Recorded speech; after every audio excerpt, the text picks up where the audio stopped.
Hello, I'm Dawson, I'm Dave. and today we're talking about the 1897 novel Dracula. So, the first part of this is going to be a spoiler free review. So, we're just going to go over our general thoughts about the book, not give a number ranking, because that's for the spoiler people, that's for the special people who get through the video. Then we're going to go on background information of the book, part by part, going through the actual book and the story, give our final detailed scores, and then just concluding thoughts after that. So, that's the basic fundamentals of how these are going to go for now, subject to change. And I'll kind of just introduce that in each one, I suppose. Yeah, Uh, nothing's real, so yeah, nothing's real anyway. But to start, completely spoiler free, just what is your general thoughts on Dracula, and do you think people should read it? my general thoughts on Dracula. I think the book is it's a real mess of words, Yeah. right? Bram Stoker, but I really think that's a product at the time. And we're two 21-year-olds in the Mm-hmm. year of our Lord 2025 reading a book from, what is it, 1897? 1897. Yes. 1897. Um, Technically earlier than that, considering that's when he started writing it, but that's when it was published. So he started writing in very early 1890s. wow. It took Yeah. he did a lot of research on it from what I've read. So this is essentially just some chiseling on a stone tablet, uh, and Hieroglyphics. yeah, it was certainly wordy, but I really think that helps build the suspense, Yeah. especially for. I mean, it's a horror novel. Mm-hmm. It's maybe the first horror novel. That's debatable. I think not. Do not hold me to. I think Frankenstein came out before, but I don't Yeah, know. Or Frankenstein maybe that was. was the early 1900s. It was Frankenstein. It might have. There's been I kind of have it written in the lore, but there was a earlier vampire novel in 1819 called literally Vampire, I think, or Vampire with a Y.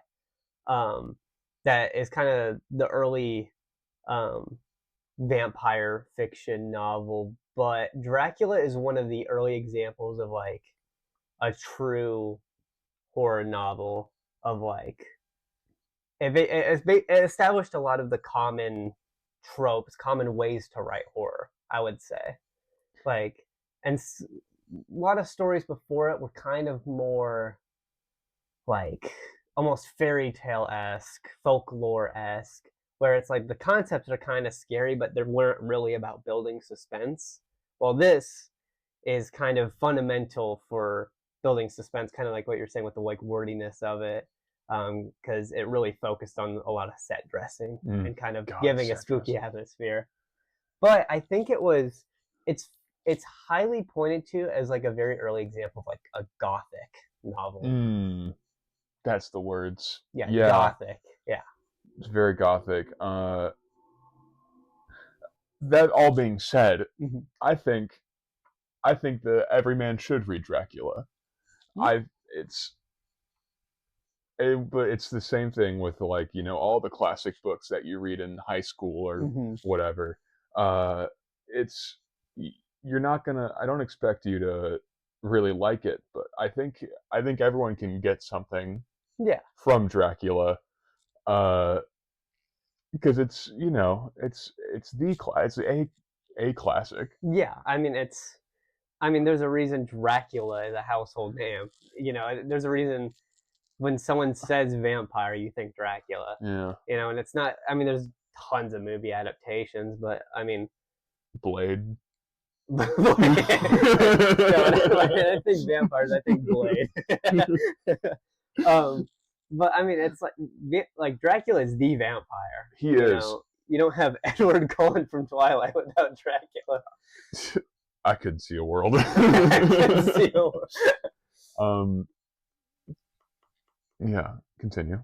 Yeah. Are we segueing into like I guess my thoughts on it? Yeah.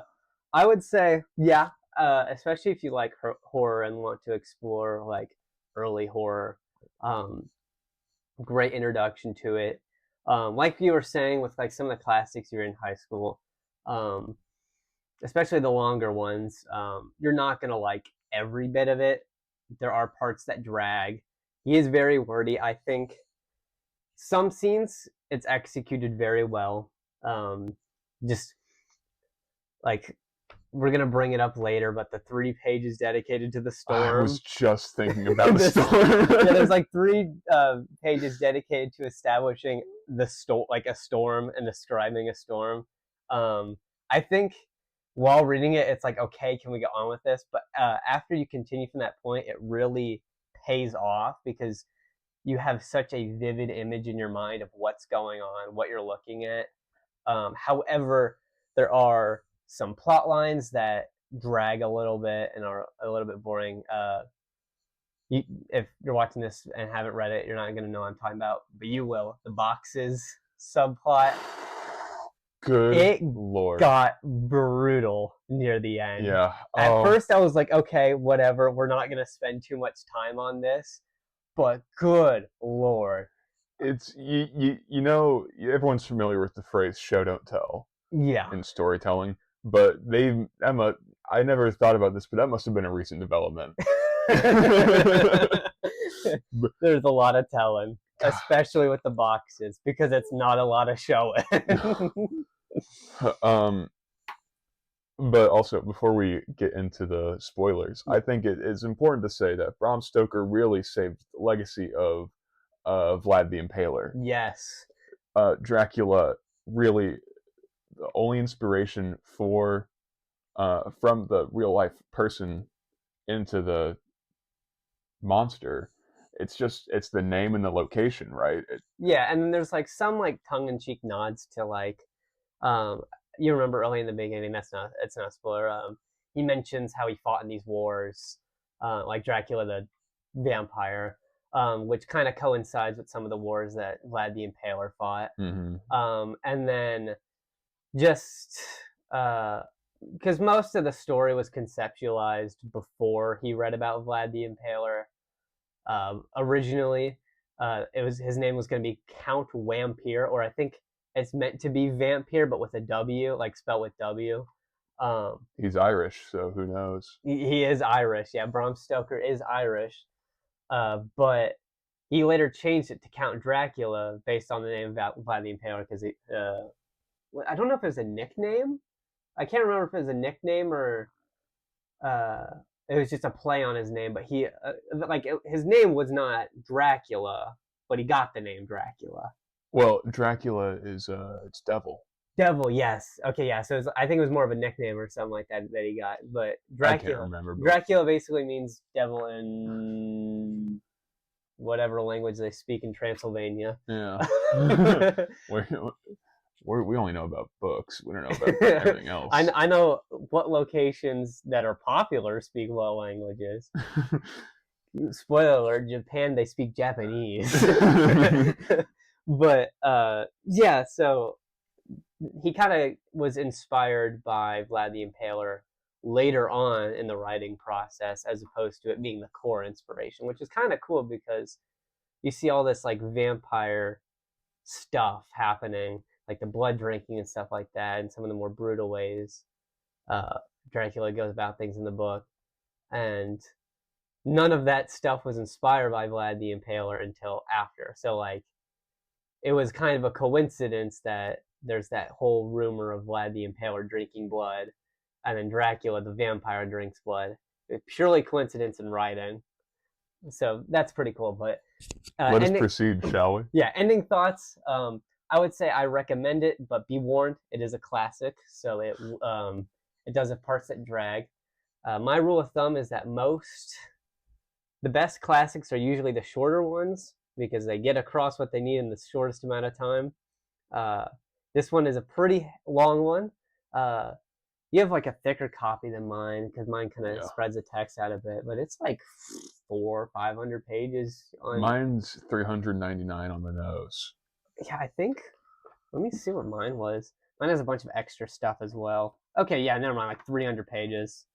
Um, but a lot of text. It's it is one of those books where 300 pages. Oh wow, you read 300 pages pretty quick. How it is written, you'll be spending a long time on those pages. So kind of like Cormac McCarthy's work, where it's like it's the book seems short, but you're going to spend a lot of time in those pages going over some lines because you're trying to figure out what they're depicting. I I was will seeking say, these quotation marks. yeah, yeah, especially if you don't use quotation marks. But kind of final thoughts is that as a horror novel, though, it is effective. I think there were parts that were I would say were actually scary as opposed to just spooky. That's kind of a problem with some horror novels is that sometimes they're just spooky instead of scary. But I think Dracula kind of lands at scares. So I think that if you're looking for something that is actually scary, like making vampires scary, which is kind of rare these days, uh, I would read Dracula. All these damn wokies. I would say I think of the book pretty positively overall. Absolutely. Yeah, I liked it, and I think that you're someone who appreciates classics, appreciates horror, that you'll like it too. But be warned, it will drag sometimes. That's my thoughts. This is the spoiler zone. Yeah. So if you are someone who wants to read Dracula, get out of here. If not, or you already have, we're just going to summarize the book for the most part, and then stop at certain points and give our thoughts. If we miss something, sue me. Solicitor Jonathan Harker is invited to Transylvania by a mysterious count, and on his way through the Borgo Pass, through Transylvania, the Carpathians, specifically, along the Carpathian Mountains, the locals act strange as he goes through their towns. They whisper words like demon, werewolf, vampire, even. And they ward against the evil eye.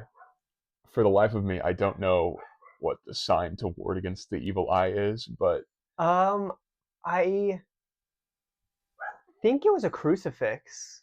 it's I think they were doing a crucifix because I think, or it was probably I assume some religious sign because you see it a whole lot later in the book. But I think it was either a I can't remember exactly what they were describing, but I remember Jonathan, our main character, or at least our main character in the beginning, specifically said, um, you know, something about a lot of like the symbols and going on. A lady gave him a crucifix necklace, and he was like, "I'm not really religious, but something about all this tells me I should keep wearing it."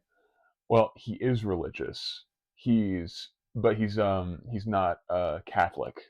No, he And was. so all the like rosaries and Oh yeah, that signs kind of thing. they Yeah, kind of offend him, but he's like, well, they mean the best, so yeah, it's nice. yeah. Kind-hearted Jonathan foolishly doesn't turn around immediately. Did did your copy have the prologue? No. So it's basically nothing. I think maybe it was a scrap thing from the book, but my copy actually had a prologue where literally all that happens is Jonathan it's basically before everything happens. He's riding in a carriage, and then it's Walpurgis night, and then they are by like this abandoned town or whatever, and the stagecoach says like, "No, don't go in." He's like, "No, I want to go in. I'm curious," or whatever. It's a little like I think it's a bit foreshadowing for later. He goes in, and I think he gets like there's like a bunch of like undead people in it. I don't know if explicitly vampires. I think they're mainly mostly Hordes like of the undead. yeah, like zombies and stuff like that. And then I think it implies that he gets attacked by a werewolf, and then like this group of like I guess werewolf hunters find him, take him out. Really, nothing happens other than that. It's just kind of a set dressing thing. It's just establishing that there's something spooky going on. Yeah. Wow. Really great. This place isn't normal. Continuing on. Yeah. Jonathan gets a carriage to take him to the Borgo Pass, and once he gets there, or rather, I should say, before he even gets on the carriage, he gets a letter from the Count saying, "Take a carriage to the Borgo Pass. My carriage will meet you there, and I'll take you to the castle." Yeah.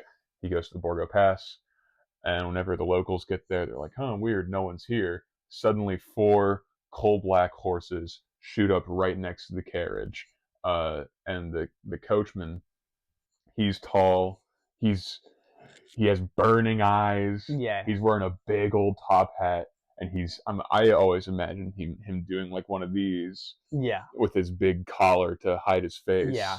face, because clearly this is Dracula wearing a Or big fake mustache or someone yeah. weird. um, the locals are unnerved, and they just throw Jonathan's stuff at him, and Jonathan and his new buddy are off. Yeah, they're like, get out. The guy's like, get out of my carriage. Like, you're off. Go. Yeah. It's kind of funny because with the like demon horses, it kind of reminds me of the Denver airport horse. Oh yeah, the big blue. Lucifer. Yeah, blue summer. Four That's kind of Lucifers. because it's like it's supposed to be like this cold night, or whatever. So I just imagine like this air of like blue fog. So I just imagine like the horses look kind of blue and they've got like red eyes. They definitely have red eyes. They're evil horses. Yeah, they're vampire horses. So the locals told Jonathan about cursed gold Mm-hmm. that's lying around and buried in the forests, and they're marked by these blue flames that, you know, ethereal. They don't act how normal flames do. Yeah. And whenever Jonathan is with the coachman, they go in circles, and every once in a while they'll stop at a blue flame, and the coachman will, Yeah. and then he'll throw the gold, Yeah. but we don't know it's gold yet, into the cart before proceeding forward. Yeah. Eventually, they get to the Castle Dracula, and the Count welcomes Harker in with a big ol' just friendly handshake, and Put him here. but it's weird. The Count's a strange looking guy, right? He's tall. That's not weird. Let's get that straight. But he's extremely pale. It's and old. He's old, which is weird. He has extremely sharp features, sharp teeth, sharp ears, Big sharp nose. Like, big widow's peak, yeah. slick back hair. Do you think the I guess old Dracula in Hotel Transylvania, kind of like that. Yeah, but with a big old mustache. Yeah. Oh yeah, yeah, which is something I was a little shocked by was the big mustache. Yeah. I never imagined Dracula. At least if he has a mustache, it's like little, like two little like dashes here, kind of like the like Addams Family guy or whatever. Mm-hmm. But the big old mustache, I didn't expect. Like, it kind of like hangs down, Yeah, Bram Stoker, he very clearly states that it's bushy. Yeah, it's a bushy mustache. So Jonathan and the Count, they greet each other, and the Count takes Jonathan to his sleeping room, quarters. Or I guess it was just a guest bedroom. Yeah. He takes him to the guest bedroom.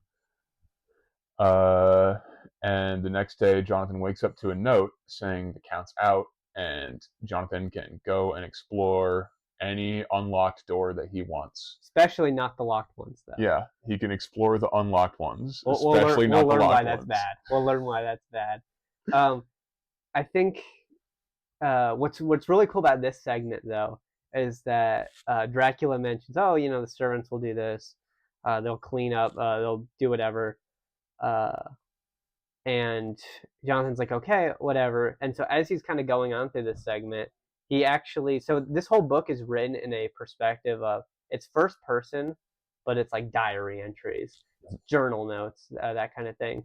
And what's interesting is that the characters in the book will actually look back on their own writing and notice things that are strange based on their own writings, which is really immersive for like, and a very nice what's it called, framing device for the book, because he only starts to really notice the actual lack of servants and how and he kind of gets this idea that it's just him and Dracula in the castle from looking back on his notes. Yeah. And this is kind of early on, because there's these dinner tables where he's food and he's always eating alone. Dracula never joins him for eating.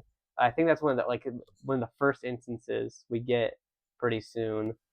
And I think that looking back on those notes and just kind of noticing, Now that I think of it, there's no one here. Yeah. Like, I haven't seen a soul. All I hear is servants. I never hear the servants. I never see them. What's going on? And it's this scene.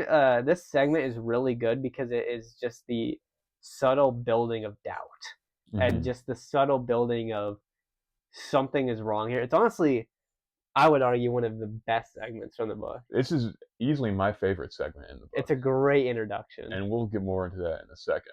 But so exploring the castle, Jonathan, there's no servants, but the place is very clearly lived in, but not exactly, because it's It's all dusty, and there's these big tapestries and furniture all over the place, but no one's ever sat there, yeah. and it's weird. There's no mirrors. Yeah, that's another thing. Even like I think, especially when it comes to like looking back at the notes, is that he notices Yeah, there's no mirrors. that Uh, that was a thing in the note. He was like, I interrupted you. You no, want to cut that? you're good. But, yeah, he notices that there's no mirrors, and like we're actually about to talk about, the moment he fully realizes that is when he goes to shave for the first time, which is a really nice like detail that helps kind of feel make this story feel real. Hmm. Is this character is eventually going to have to shave. So eventually, given that vampire lore, they can't be seen with mirrors. Uh, he's gonna realize there's a severe lack of mirrors here, which is like strange, especially because with his job, I don't think we went over his job. He's a solicitor. He's a solicitor, so he basically sells property. He's been in probably a couple like I think he's pretty new to it, but he's been to a couple like mansions and manors, and there's probably I can't think of one I've ever been to, like especially like if you go to those castle tours or whatever that don't have a mirror Yeah, somewhere. Uh, yeah. You go to one of those castle tours, not me, buddy. no, I mean like on vacation or Yeah, whatever, but I want to go to Ireland once eventually. Bram Stoker. I wonder if he has one. Oh. uh, yeah, it's one of those things where it's something that like you wouldn't think of until it comes to that moment where it's like you need one, Hmm. and then it's like I haven't seen a mirror here at all. There's a That's a theme in this book, is a lot of the subtle doubts. Yeah, the subtle things that are wrong. That's It's really very very psychological with its horror in that aspect.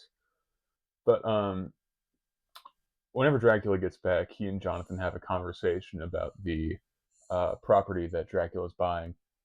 Um, it's a mansion in Carfax, Hmm. and it's great because the only thing that's near it is two things: two buildings, two neighbors, Hmm. a church, and a lunatic asylum. So it can't be that bad. Yeah, Uh, one of those things Dracula likes. and so Jonathan and Dracula, they have a conversation. They talk all night long about Jonathan's talking about English life and law, and he gets to talk about his family's history of conquering throughout the Balkans. Yeah, Um, but abruptly, whenever the sun starts to rise, Dracula excuses himself, and it's time to go to bed. yeah, And then the next morning, Jonathan realizes he has to shave using only a pocket mirror.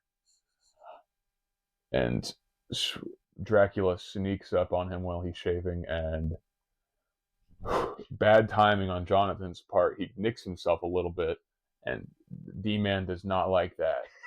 He freaks out. He lunges at him yeah, before stopping himself, and yeah, because he has the crucifix on. yeah, Yeah, Jonathan's wearing a crucifix, which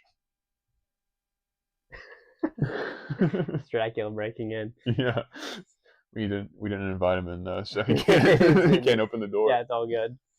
Since Jonathan's wearing the crucifix around his neck, Dracula is repelled, and he says, this mirror, we got to get this out of here. Throws it out the window. Clearly, there's something wrong with Yeah, it. and warns Jonathan to be more careful when he's shaving. Uh, and there's really a lot of Dracula telling Jonathan not to do things. Yeah, it which starts is off with that's you're free to do whatever you want, go whatever, and then eventually it's like uh-huh. don't shave with a mirror, don't. Eventually, it gets to a point where it's like, don't go out past this hour, or Yeah. even. Or don't leave until tomorrow. Yeah. Um. So, and speaking of warnings, I bring that up because Jonathan gets another warning from Dracula. He says, "Don't fall asleep in any room that isn't your quarters, because otherwise, uh-oh." And we figure out what that is whenever Jonathan falls asleep in a room that isn't his sleeping quarters at night, and three goth chicks visit him. The sisters. Uh, he goes into a big. It's To me, it was like I visualized like this boarded off, dusty, dilapidated room. yeah. Kind of almost like a ballroom of sorts, or like a main dining hall. Is what I kind of pictured it as. I don't know if that is exactly what it's meaning I to, but I picture something like that, but it's not boarded up because Jonathan goes into that room because it's not locked. The door is just super heavy. yeah, I think it was meant to be, but Right. Dracula fumbled. Mm-hmm. And if I was a few hundred years old, I'd probably forget things too. Yeah. So that night, the sisters visit Jonathan, and they give him a real scare, and he's quite frankly infatuated by them. He calls them voluptuous, which is weird, man. He's engaged, so let's try to be a little more cool to our spouses to be. But To me, it kind of came across as like sirens. Like uh, I think it was less like his own natural pull to them as opposed to it being the hypnotization. a hypnotize, because like later in the book Dracula kind of has that and kind of hypnotizes characters, so I think it it was kind of similar to that, or it reminded me of like a siren's call from like pirate folklore, so I think that was kind of what it is, but also that description, I mean, you're right. Like he went back, found his journal, and chose to describe it like that.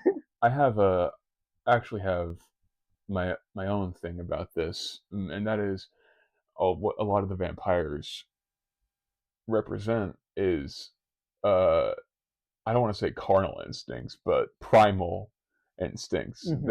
They're they kill and do whatever as they please because they can, Yeah, because they're the strongest around. yeah, And like apex predator type stuff. yeah, and it seems like they're not so much from. I mean, obviously, everyone's going to read something differently. Yeah, No one ever interprets everything the same, but to me, it was they were enticing him to fall to their level and sin like they have. yeah. It's kind of because Bram Stoker was Christian. He wasn't Catholic, kind of like Jonathan, but he was Christian. So and we get into a lot of conversation about kind of uh the vampires being devil spawn. Trust me, we hear a lot of that later on. So I think they are also meant to exhibit some of the things that like Satan and like the Bible exhibit of like temptation and uh, the basically exploration of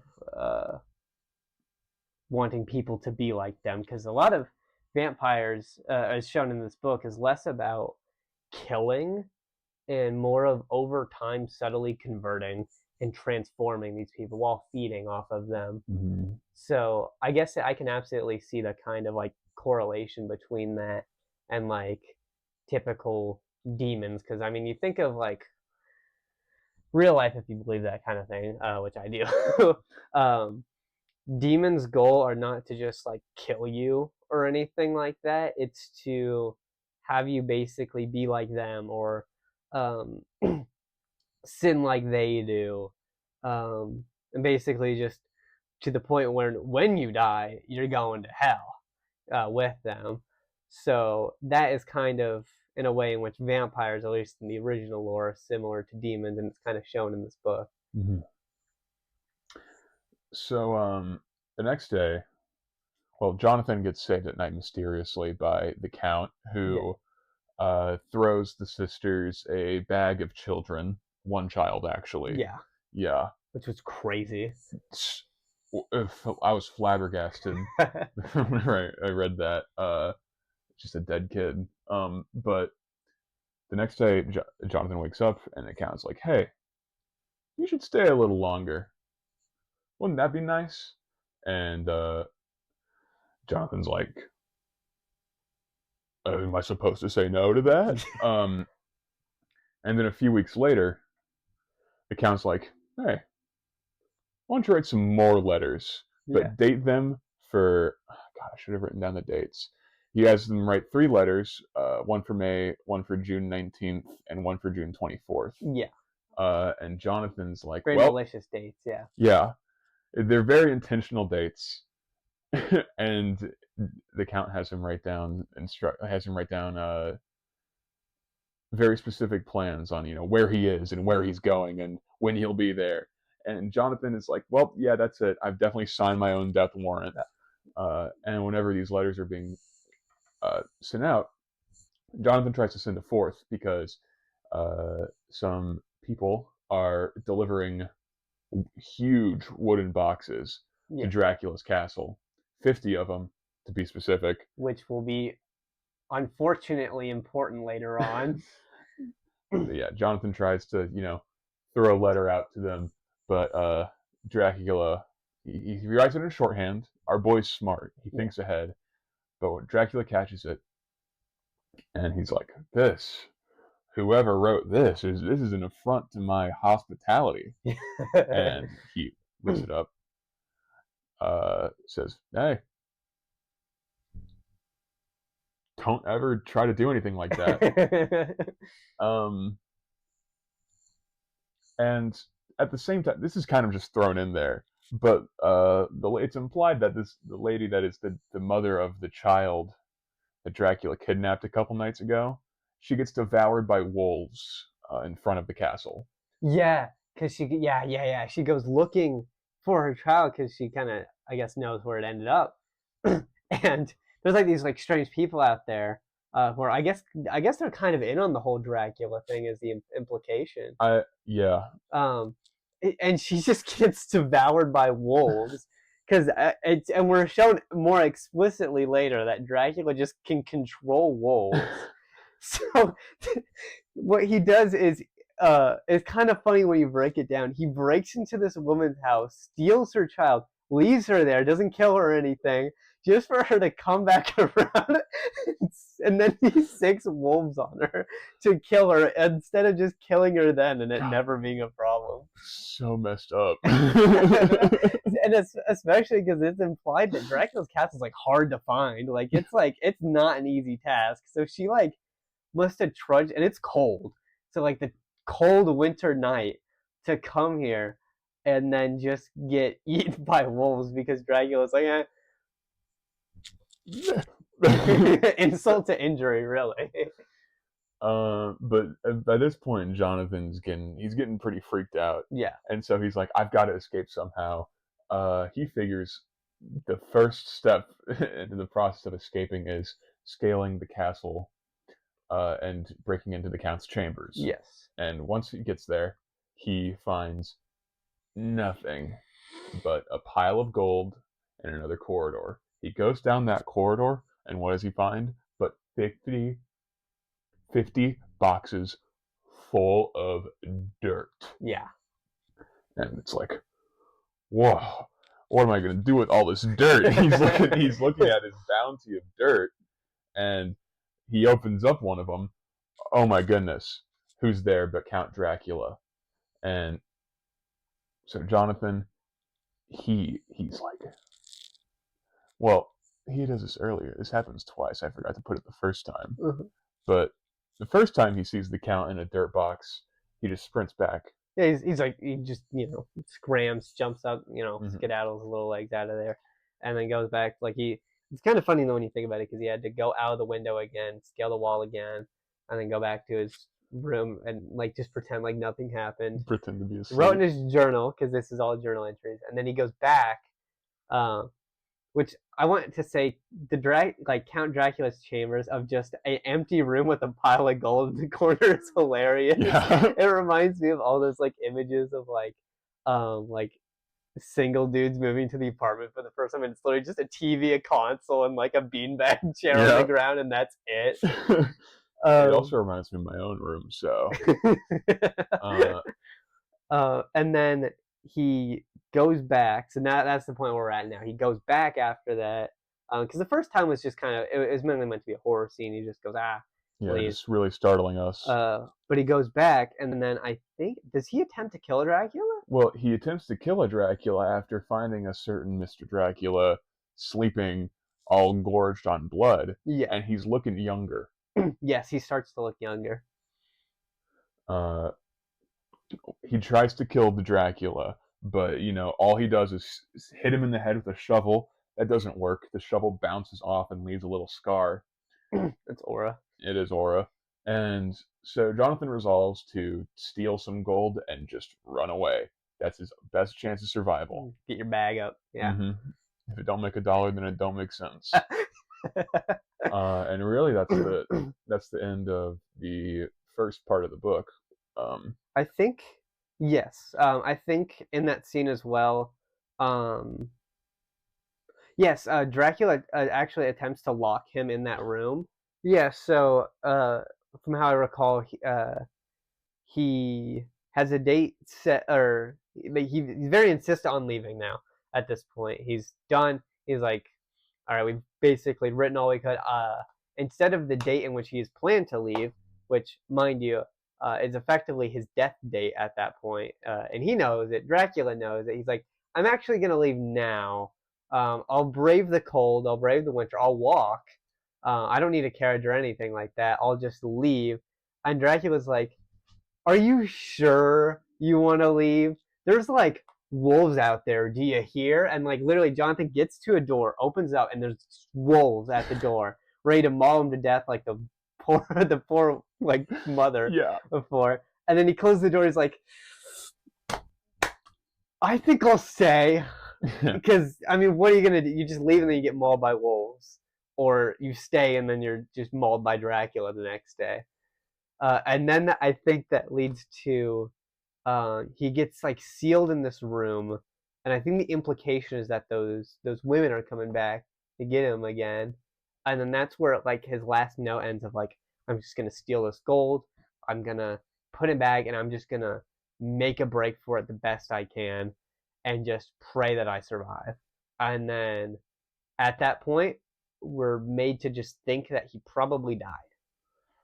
It Is like how that kind of segment ends. it ends there. He says, Mina, I love you. If you Everyone, ever read this. yeah. Everyone else, peace and love. And he dips. Yeah. And this begins the second part of the book. You Yeah. wanna you wanna take this away? Yeah. Part two of the book. Now the book isn't actually, at least my copy wasn't actually divided into parts, No, mine wasn't but either. this is effectively, it can be sorted into four major parts. We get introduced to Mina, who is Jonathan's fiance. She's And mentioned in passing a few times in the first part. yeah, But a couple times, but I I wouldn't be amiss if you get to this segment and you're like, oh, this is kind of who it is because she was mostly importantly mentioned at the very end of kind of Jonathan's segment, and Lucy, who Lucy is kind of the big important part of this segment here. They start just exchanging stuff about their love lives, talking to each other about that. Lucy has like these like three suitors. three suitors trying to marry her and everything like that. All important. Quincy Morris, John Seward, Yeah. and Arthur Holmwood. Yeah. The one that she actually marries. Yeah. Got his name. Yeah. Yeah. And at first you're like, yeah, whatever. These people aren't really important. I mean, like, you think it's just kind of these are generic characters. Maybe they'll get killed off later, or whatever. But they actually become incredibly important later on, uh, which was a nice touch. It means it wasn't wasting my time at this point. Uh, and at this point, it is kind of set back in time a little bit because at this point, Jonathan's coming home in a month, is what they believe.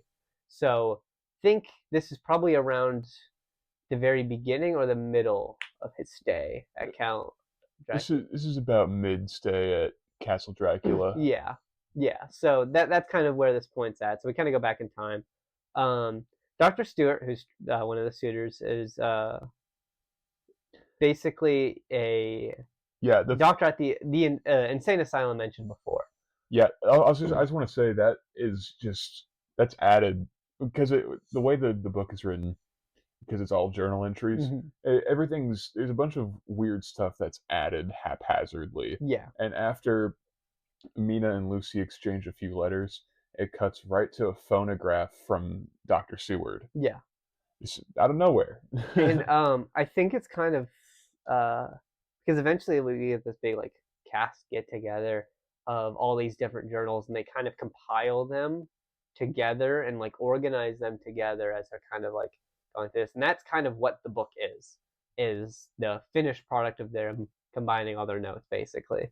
So that's why at some points when reading this you'll have these bits and pieces that are fragmented together because they're trying to create this sort of they almost create a narrative to it of what's important is what they're kind of do.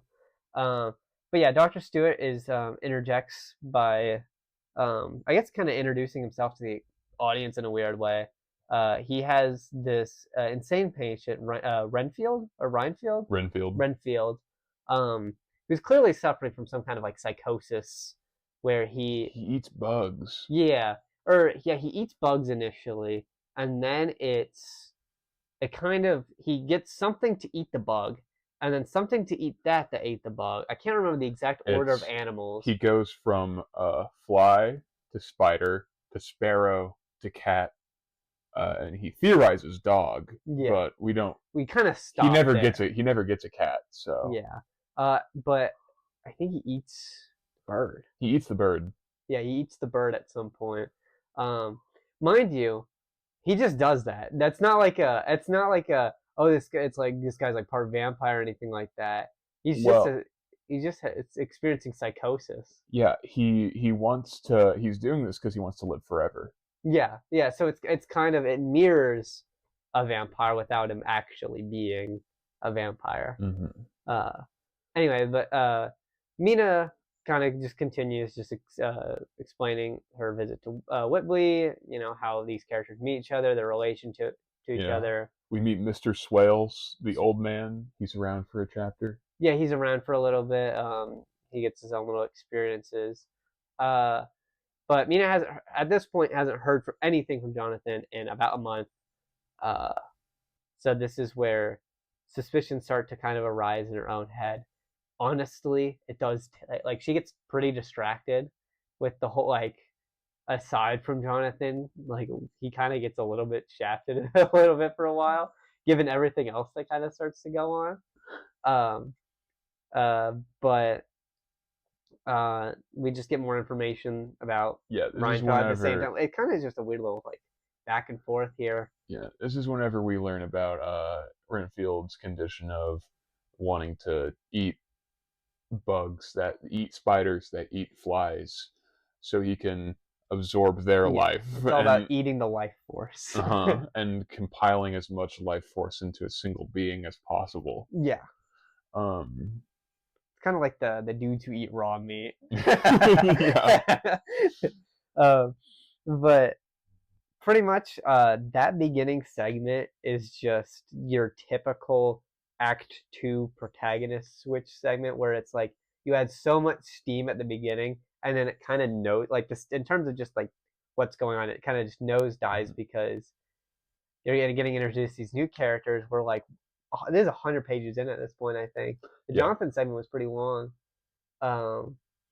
So at this point I was like the speed in which I was reading like really slowed down because I was like, oh wow, until this next segment, which is important, is that Lucy starts to sleepwalk.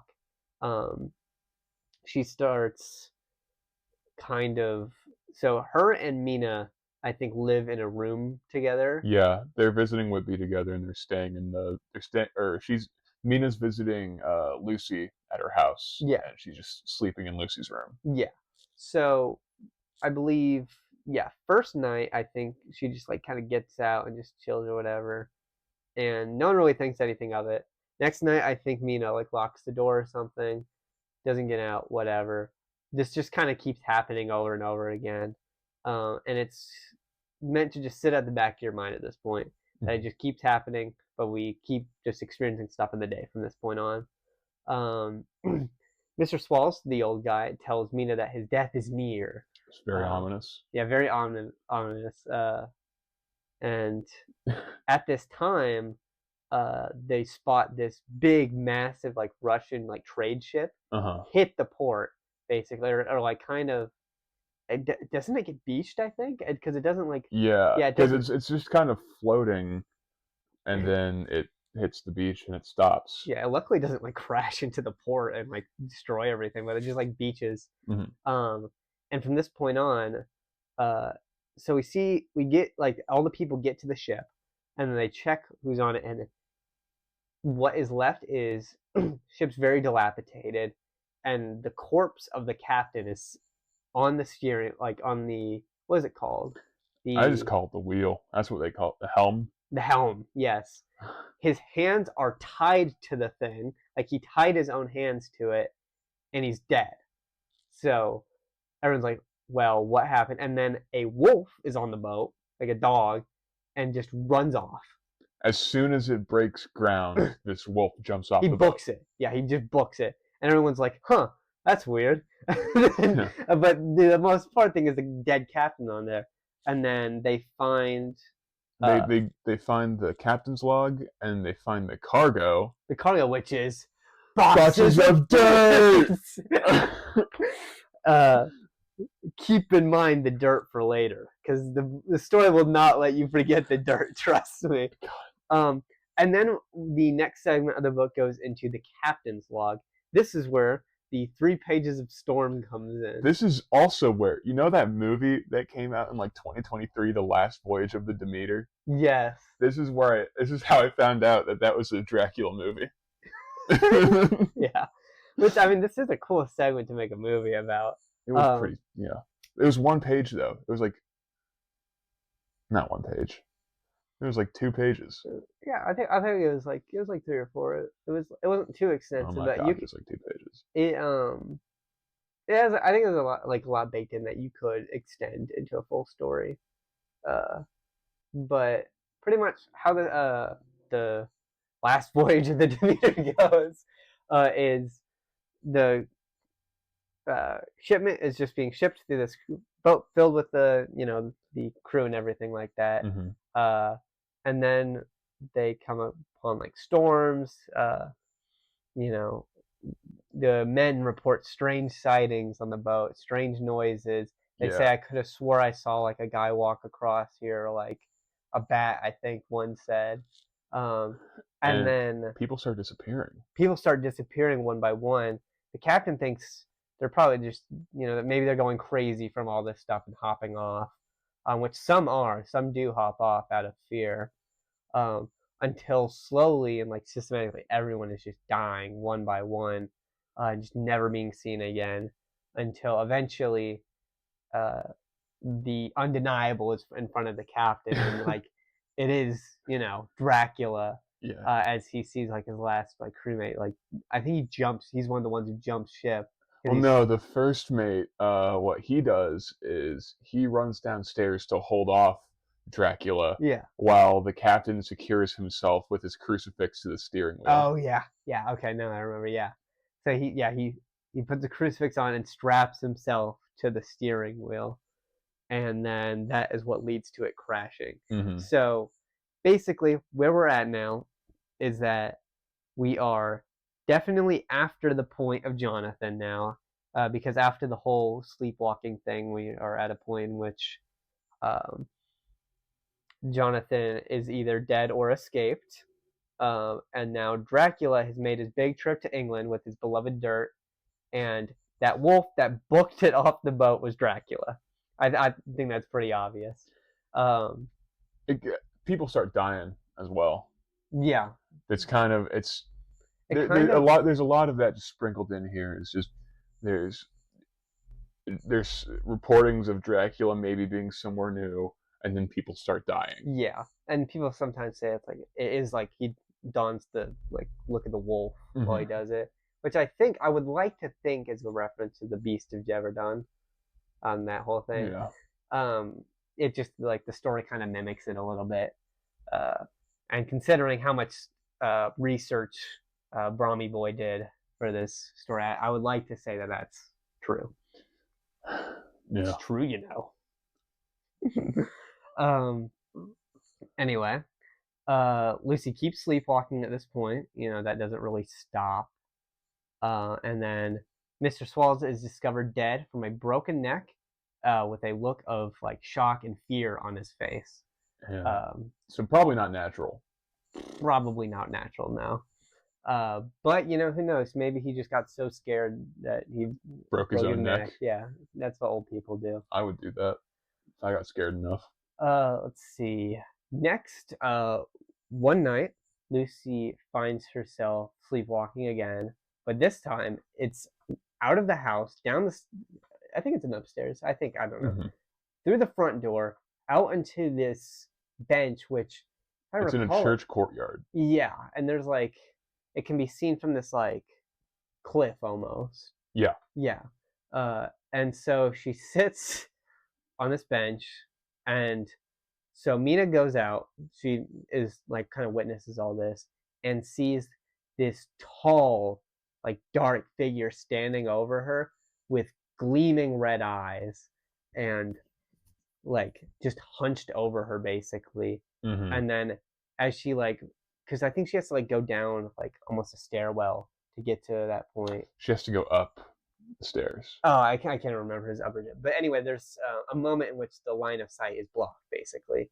And when she gets up, that hooded figure is gone, and Lucy is just there, asleep still, or kind of like barely like lucid. And she gets taken inside. I can't remember at this point. Is there the 2 marks on her neck?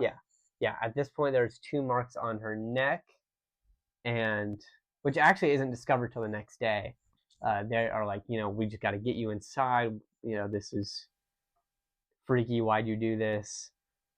You're going inside. You're going back to bed. And then the next morning, we see the 2 marks on her neck. And from this point, Lucy keeps acting strange, sleepwalking, pointing at. She keeps pointing at her window because there's Yeah. a bat fluttering outside. Yeah. She's sleep pointing. Yeah. Not even awake. There's like this bat just banging at the window, and that kind of persists. I don't know why they didn't find it stranger that this bat keeps showing up, and every single time they always talk about how huge the bat is too. It's like a massive bat. It's like you'd think it's just like it's the 1800s. You'd think they would have called like the church on that thing. Or they would have just like pulled out like the gun and just but I guess not. And then basically her health starts to degrade from this point on. Like signs of blood loss. She's paler, weaker at times, but she kind of gets these like weird ups and downs with her mood and energy. Some days she's like normal. Some days she's like so weak she can barely get out of bed, and other days it's like ecstatic. Don't forget the dirt delivery.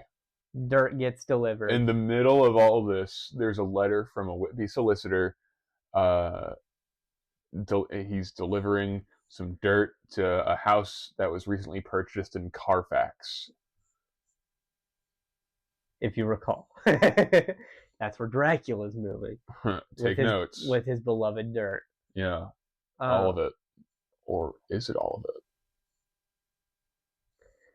But after dirt gets delivered, they think Lucy's getting better. She seems better, at least for a time. And then Jonathan is actually found in Budapest, suffering from brain fever, or um, I guess just shock. I guess is what you could call it now. He's not doing good. Shock, PTSD, shell shock, whatever you want to call it. That's basically what it was.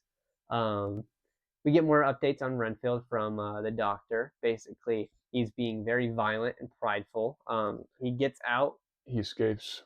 Yeah. Yeah, he gets out for a bit and runs to uh, what we can assume is now Draki's castle. Yeah, he runs to Carfax and he grabs a door Uh-huh. and he starts yelling for his master. And then the insane asylum people are like, they drag him back. yeah, they get him by the collar and drag him home. Mina actually travels to Budapest upon hearing that Jonathan is alive and okay, quote unquote. I mean, he's not like a vampire or anything, but he is alive. Yeah, he's alive and just not mentally doing well. So she immediately is like, I feel bad for abandoning Lucy, but the doctor has kind of got an eye on her. She's got, I think at this point she's married now. She chose Arthur, right? They actually never get married, but she's engaged to Arthur. Okay, she chooses him. Yeah. Out of the three, and trust me, there's these big whole long spiels of like each perspective of like, man, I'm so freaking bummed that she didn't choose me, but it's not important. But at least it foreshadows the fact that those two other ones still try and help her throughout the story and care, which is nice. They're not just like, oh, my stupid chud life. I guess I'm gonna be alone forever. I hate women. John Seward, the glorious king. He bounced back. He did bounce back. Anyway, Mina meets up with Jonathan in Budapest, and Jonathan is just a wreck. I think for a time he was pretty nonverbal, didn't really talk. He just kind of spaced out. And then he claims and he shows signs of not really remembering what happened to him. And then but he gives her diary. And it's kind of explored later in the book of what he was dealing with is that he didn't know whether or not what he experienced was real. So he doubts his own mind, and that's something that weighs on him a lot, is that he can't even begin to explain what he experienced. So he kind of shuts down mentally whenever he thinks of that kind of stuff, because it's like, oh, it's not real, it can't be real. Because I mean, if you lived a completely normal life and then you are experiencing a vampire, which at the time only existed in folklore, and probably the scariest thing you've ever heard of at the time too. Yeah, like you go to an old guy's mansion just trying to sell him a mansion in England, and then he doesn't show up in mirrors. He can control wolves and mauls a woman to death outside of the building, has all these locked rooms. You find him sleeping in dirt, younger, and he also has these three like also evil women who try to kill you. And then you basically escape, walk through a completely like frozen forest at this point, because it's like deep, like fall, almost winter in Europe at this point. When he escapes, yeah, it's June. Oh, is it? I thought it was like winter. It felt like. Well, I think he's in like. I guess it is June. I guess it is June. But they're in like Russia, or they're near Russia. It. It's yeah. cold. They're in a cold place. It's still cold. Yeah, it's still. They talk about how cold it is. Yeah, it's cold enough. It's cold enough that it's probably sucks. And then you find your way to like Budapest, and you're just like, how do you even quantify what happened? It's just like, especially like just seeing like this like weird old guy, like he like crawls on the wall like a spider, like to get out of his room. Terrifying. But anyway, he's a wreck and doesn't remember what happened, probably due to like repression. He probably repressed it a lot, is probably what it was. It's not like any physical thing. We check up on Renfield again. My boy.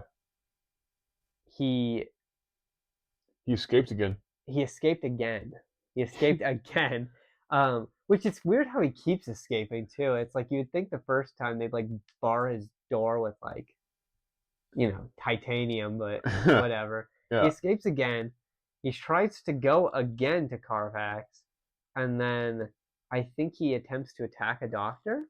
Well, what happens is on the way to Carfax, he sees people transporting large wooden boxes, and he In the attacks them. boxes. Oh, okay. That makes more sense. Yeah, I'm getting it mixed up because later in the book he does attempt to attack Oh employees. yeah, no, Yeah, he attacks all kinds of people. he's like a rabid dog. He wishes he had one of those. Yeah. Speaking of rabid dogs. Speaking of the devil. Then we get kind of a little bit of Lucy's writing, in which she has a very bad dream and mentions that there was some more scratching at the window. And then Arthur, the person she's engaged with, asks John to like check her out, who's the doctor, and just kind of see what's going on. Why is she basically having like blood loss syndromes despite no open wound occurring really, other than like the neck sometimes, but it gets closed up pretty quickly. Or sometimes it just kind of sits like completely open, but like no blood coming out too. It's kind of inconsistent sometimes, but as well as during this time as well, Lucy's mother is very like sick and old and dying as well at the exact same time. So it's like she's also dealing with that, and that kind of becomes a dilemma with the people around her because Lucy's dealing with this condition, but they don't want to really tell her mother because you don't want the mother to worry and then die from basically worrying too much. Yeah, they don't want to give her they don't want to scare her so bad she has a heart attack. Yeah. Which is crazy. That's like a thing. Yeah, just it's like, we just don't want to tell her because she will die from just like even the slightest concern. I feel like that some days. So who do they call? You've probably heard this name before, Van Helsing. That's not Hugh Jackman. That's not Hugh Jackman, which, fun fact, that Van Helsing is meant to be a descendant of this Van Helsing. Oh, really? Not actually this Van Helsing, because that one is much more of an explicit vampire hunter as opposed to this Van Helsing, who's like more so on the down low. I don't know, he seems pretty explicit. Most of his stuff is like just theory and folklore, and like he doesn't know for sure until it's like before his eyes, and he's like, I'm gonna have to work overtime on this. That's something I really like about. Well, we'll get into that. Yeah. Update on Renfield again. He resumes his catching of flies at the window. He stopped for a while. Basically what he does is he puts sugar at his window. Flies come and get trapped, and he just. Or he has spiders that eat them. Yeah. At first it was him going. Then it was spiders, and he'd get the spiders go. And then just progressively got bigger animals. Yeah. Yeah. And then he'd eat the bird. But then now he's back at square one. But he tries to hide it now at least. Van Helsing, I forgot to put that in there, but Van Helsing came and he sees Lucy. He's like, she's got blood loss. I'll be back. Yeah. Yeah. It's like he looks at her, and his story that he tells everyone is blood loss. But in the back of his mind, he's like, I'm gonna have to go check on some notes and what I've got. And he's like, I'll come back to you on this one. So he doesn't take it too seriously. He thinks it's like a could be at first. But he's kind of keeping an eye on it. But he tells everyone, oh, it's just blood loss. I'll return and like help out more with it. And so he returns, and then Lucy goes into this state in which she is like basically near dead. So what happens is that they realize she needs a blood transfusion because so much blood has been taken from her. I wonder why. And originally Van Helsing is like, Stuart, it's got to be you. You're the youngest. You're the youngest here. But luckily Arthur shows up, who's a lot more, maybe not younger, but he's a lot healthier. He's like he's a pretty strong man. Well, the reason he says, "Oh, Arthur, this is going to be great. You're going to be married to her." So Yeah. your blood's better. Yeah, it's like you get to be the hero here. It's You they really literally gave your blood for her. they That didn't kind know of thing. anything about anything back in the No. day.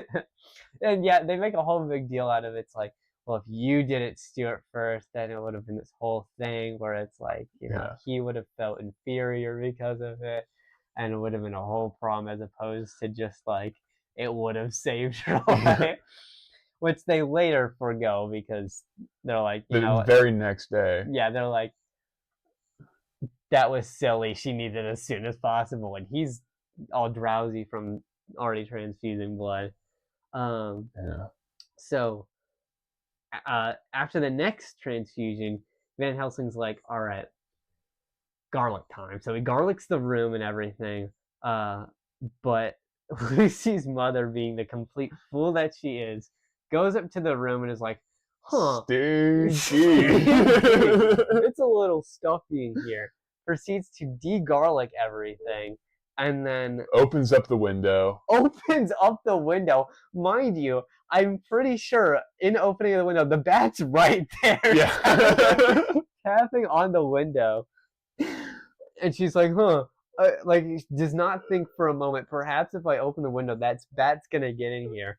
Not even thinking that as a basis, that would be a problem. And it's just like, oh, whatever. And then she just goes to sleep. Then they wake up. Oh no, guess what? Lucy's in critical condition again. So then Helsing has to doesn't he give his own blood? He gives his own blood. And then they're like, what is this gonna take? We get a little subplot. Yeah. A wolf escapes the zoo, and then it comes back and it's covered in broken glass. Yeah, but let me rant about accents for a minute. Bram Stoker writes the accents, and it's not like a little like character saying ear or whatever, or like having a little like clearly like just defined accent through just very small minimal changes. He writes ba'o-o-wa-o. Yeah, no.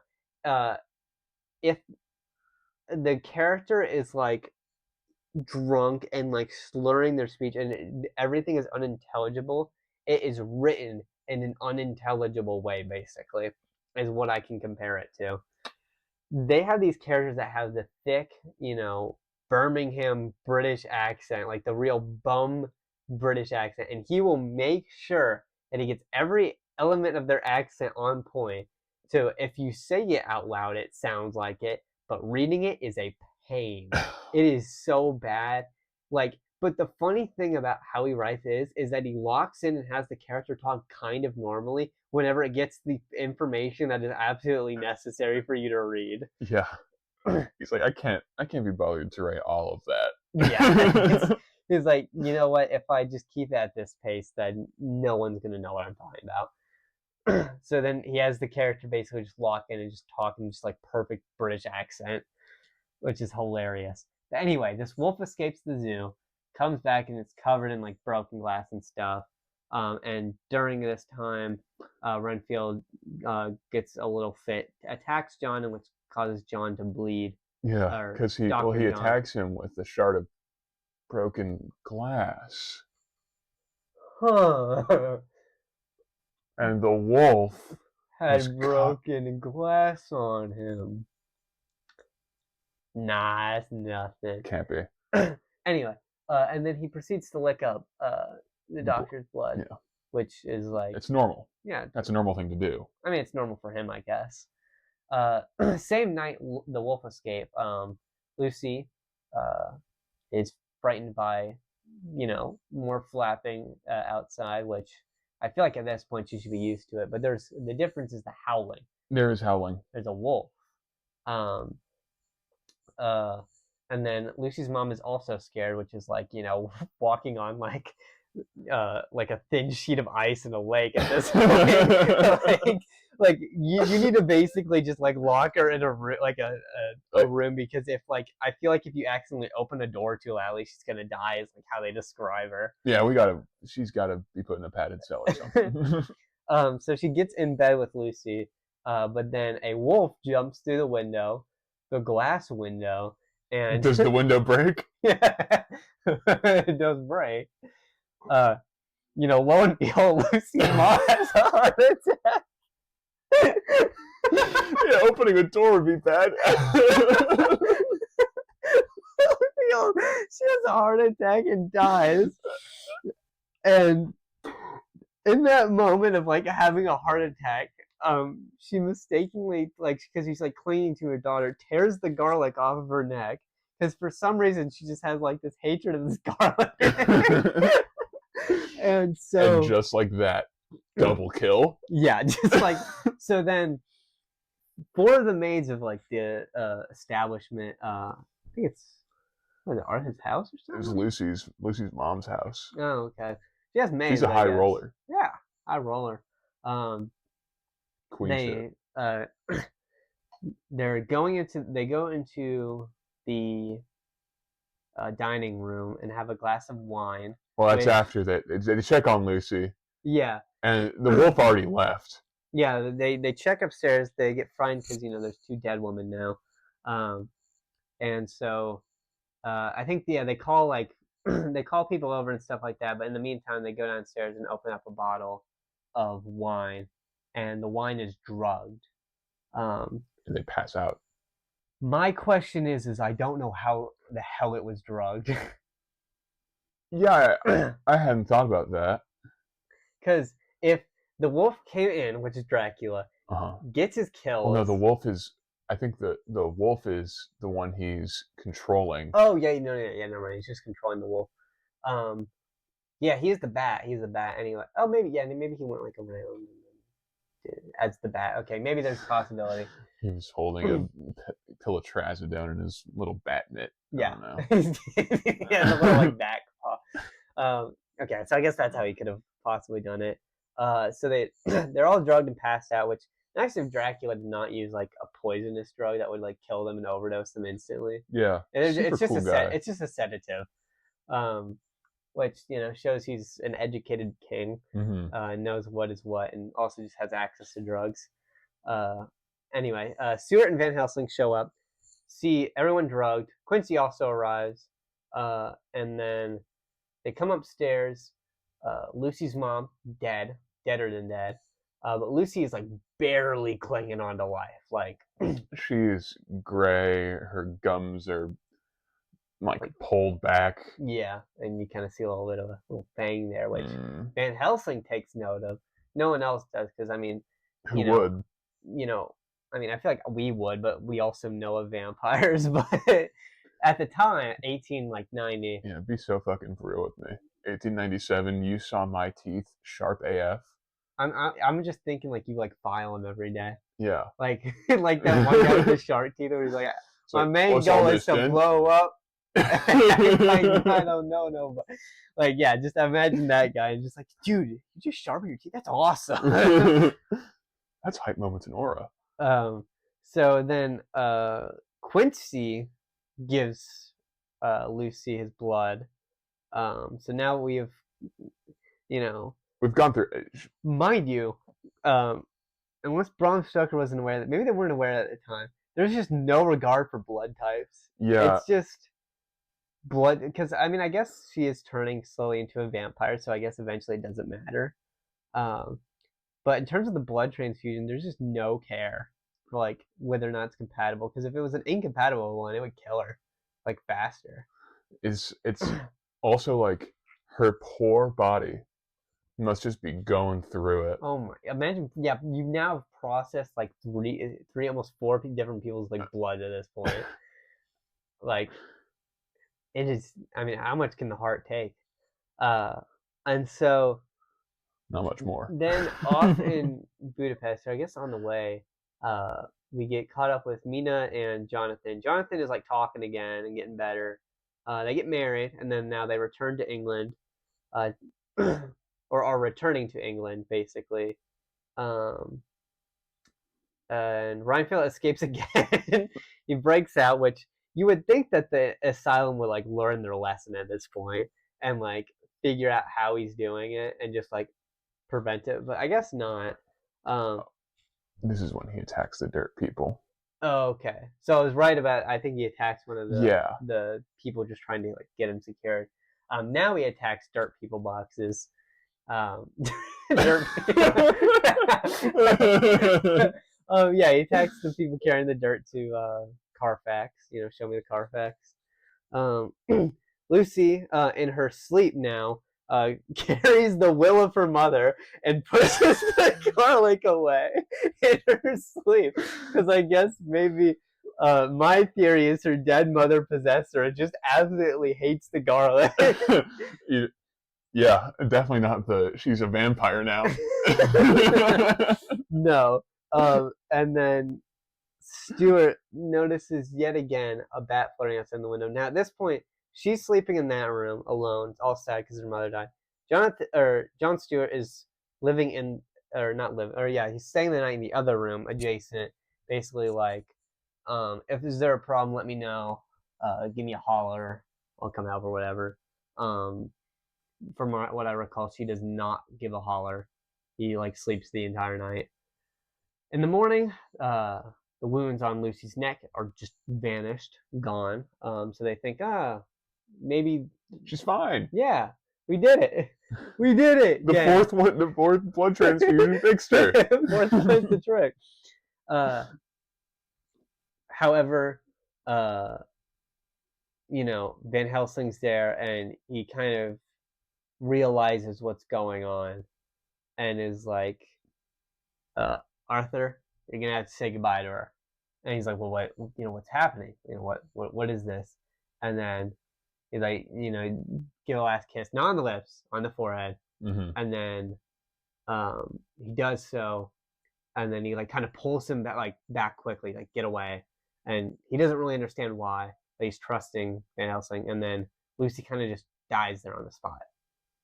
Kind of just gives up, and which is weird because it's like the marks are gone. She seemed better, but then she just dies, which is suspicious. It's weird. But when she dies, her body kind of returns to how she was at kind of the beginning of the story, and even as her body should be rotting, it's described as like becoming like even more like beautiful, I guess, than before, which is like strange. Anyway, they have like this funeral for her, and people at the funeral, I think it was open casket, notice that she's not decomposed at all. I guess, and that she's looking even better than before. I guess they just think the mortician did a killer job. I don't actually know if they had morticians like that this time, but maybe. But when they go to bury her, Van Helsing puts a crucifix in her mouth, and then is like, hey, he tells only Jonathan this. He like gives him a little tap. He's like, hey, we're gonna have to cut her head off and take out her heart. Yeah. And then you see that dead chick? And then for like a night, Stuart's like, what are you talking about? And then so to prove his point, they go to the like he goes to show Jonathan like the corpse and stuff. They go to the tomb and everything. They break up in the middle of the night, open it up, and it's empty. And he's like, what the scallop? So they get out of there and they actually see her luring a kid to the graveyard. Yeah. Because around this time, there's like all these reports of these kids talking about this like lady in white or something like that. They call her the Blue Fur Lady. The Blue Fur Lady? The Blue Fur Lady. Okay. I wrote it down. The Blue Fur Lady. But yeah, so like I mean, I can only imagine like Stuart's perspective or the doctor's perspective, where he's Van Helsing tells you at the funeral of this woman, hey, we gotta cut off her head and take out her heart later tonight. And you're like, what? They put so much trust in Van Helsing as the story goes on. Imagine if so Van Helsing is John's mentor, right? He taught him how to be a doctor. Imagine if like your college professor came up to you at your friend's funeral, was like, you see your friend there? We're gonna have to cut her head off and pull her heart out. Or Later else tonight. no ifs, ands, or buts about it. Come on, we're gonna have to do this tonight. You're like, tonight? I thought this was done. Like, what are you talking about? She looks fine. What are you talking They about? put a lot of trust into him throughout this story. Well, I feel a lot of this story both benefits and fails from the like ignorance of the old dark. Yeah. No one like really knew anything about what was going on. Like they just break into houses. Yeah. But also at the same time, it's stuff like that. Yeah. You gotta have one guy that's in on the mysticism in your circle. Yeah. The guy who's educated in the mystics and ancient magic. But yeah, so it's like, oh yeah, whatever, that's fine, I believe you. yeah. Eventually, well, he's skeptical at first, but then he's like, okay, I'll go along with it. And especially after like they go to the like thing and like she's gone, he's like, yeah, well, we're gonna have to do that, but we're probably gonna need help for it. And then basically, while Mina and Jonathan are still traveling to England, or I guess they're back in England. They're back in England, but they're kind of like a different end of it as opposed to what's going on right now. Yeah, they're on their honeymoon. They do see Count Dracula in the wild, which is crazy. Just chilling, and so Jonathan's like freaking out. He's like, "That." He's like to me like, "That's him. That's the guy." And so then he breaks down. Yeah, he's geeking at. He breaks down in public. Yeah, he's geeking at this point. And so he says, Mina, you got to read my journal. Yeah. And what else happens after that? After that, they go to the estate of the guy who like hired Jonathan, and that guy's like, "Hey, I'm gonna die or whatever. Here, take my home, for Right. you and your new wife, because he's being nice and all that stuff." And they're like, "This guy's the sweetest guy I've ever met in my entire life. This dude's just awesome." Because he gives them his house, and then like he dies or he's close to being dead. If not, he takes them. He like adopts Jonathan. Yeah, he basically adopts Jonathan for like a week before dying, basically, which is kind of cool of him. And then at this point, Jonathan is like, okay, my journal. Let's like lock this thing up. At this point, and I think Mina kind of goes behind his back and is like so curious and like reads it anyway. Well, at least that's after seeing the count. Jonathan says, "I can't handle living in the dark anymore. I have to know what happened. Mina, read my journal." Okay. Yeah, that makes more sense. And then during this time, they both get a letter from Van Helsing, I think, or yeah, because he like read some of like Lucy's notes and stuff like that, basically informing them about Lucy's death, followed by more stuff about Lucy's shenanigans as a vampire now. Like just the audience gets it, not Mina. And then that is the end of what is effectively part 2. Is what we would say. Yeah. So, what did you think about that part? I thought the kind of struggle of like keeping Lucy alive was very engaging, and it's like you very much felt kind of the impact it had on the characters and like the stress and the like how it was wearing them down as she went throughout. I really liked that segment too. I really think this. I think the first and second half. First and second part. Yeah, the first and second part of this book. I think they're. I think what it's trying to do is show the complete dominion of Dracula over man. Yeah. And I think it does a pretty good job of doing that. Because at the end of this, you really feel like there's nothing you can do.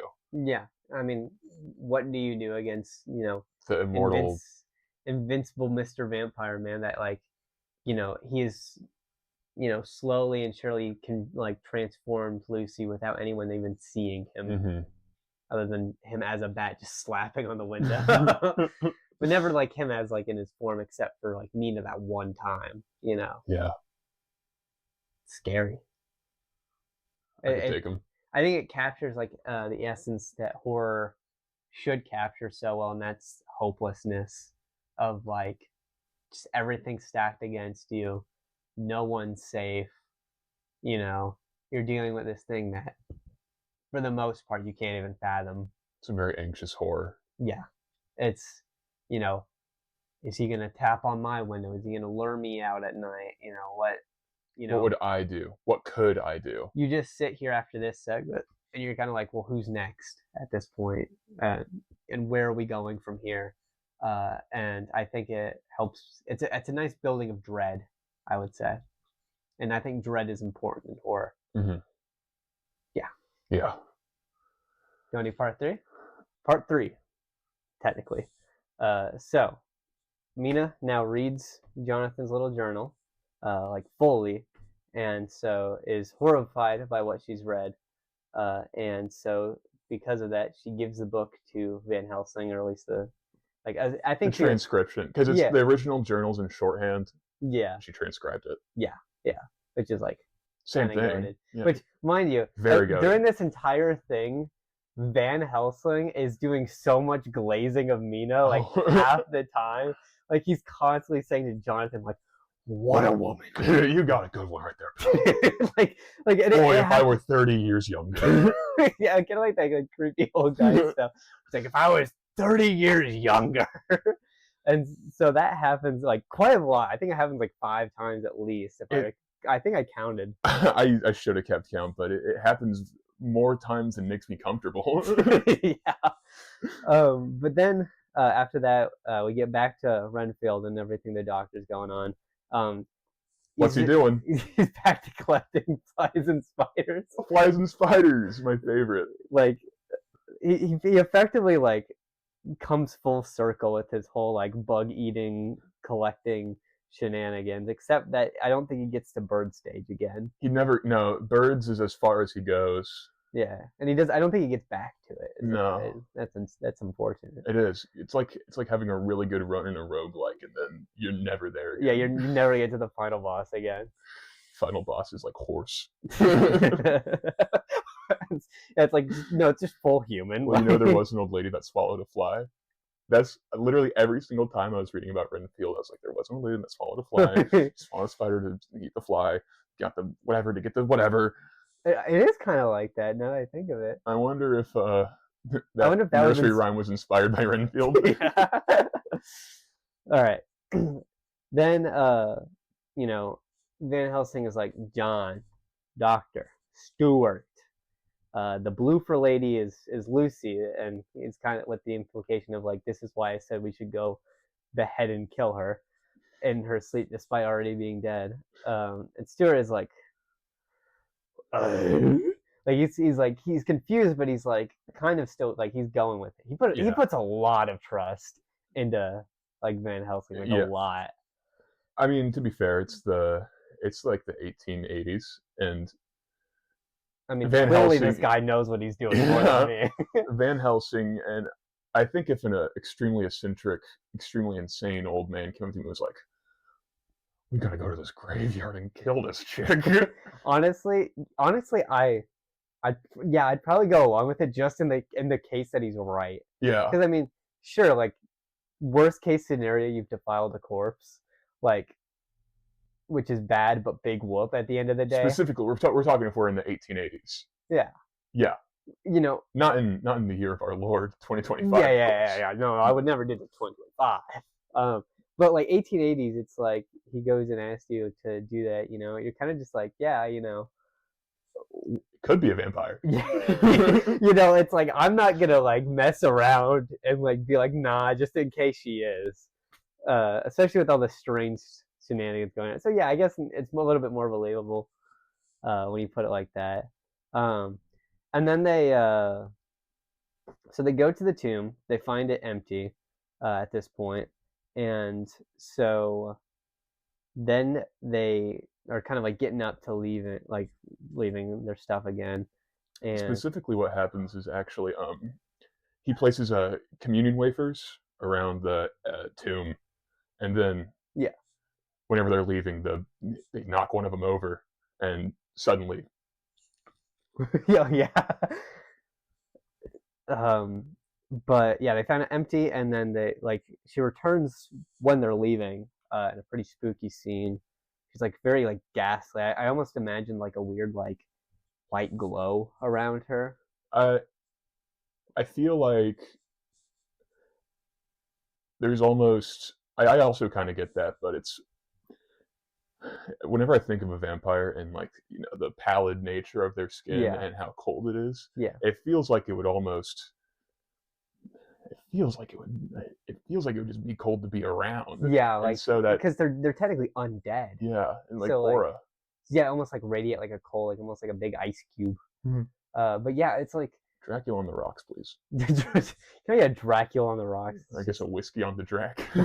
Whiskey on the track. um, but yeah, I almost imagine because their skin is so pale, almost like the moon light like reflecting off of them, which is kind of like an interesting visual. Mm. Uh, but then, all right, so they go back Listen to to them sing "The Children of the Night." D-man. Let's proceed. But then they recruit Quincy and Arthur again, which is, you know, like Van Helsing has to have like maxed out charisma or something to convince Arthur, hey, you know the lady you were like engaged to? Let's go like to her grave and behead her. And he's just like, what? And then he like after being convinced, he's like, okay, I'll trust you. And it's like, good God, Van Helsing is good at convincing people to do At things. this point, he has John in his corner, though. Yeah, With Seward, yeah. the boy. Um, okay, so then next night, or maybe it was a couple nights. I think it was next I night. think it's the Though. next night. Sometimes the time stuff's a little weird. They break into the tomb again, which if I was the graveyard keeper, I'd be so mad because I'm pretty sure they have to break the lock every time. So he's had to replace it like twice now. And I think she's not there again. um, she is there. She is there. Okay, yeah. This is when she does the wafer thing, the communion wafers.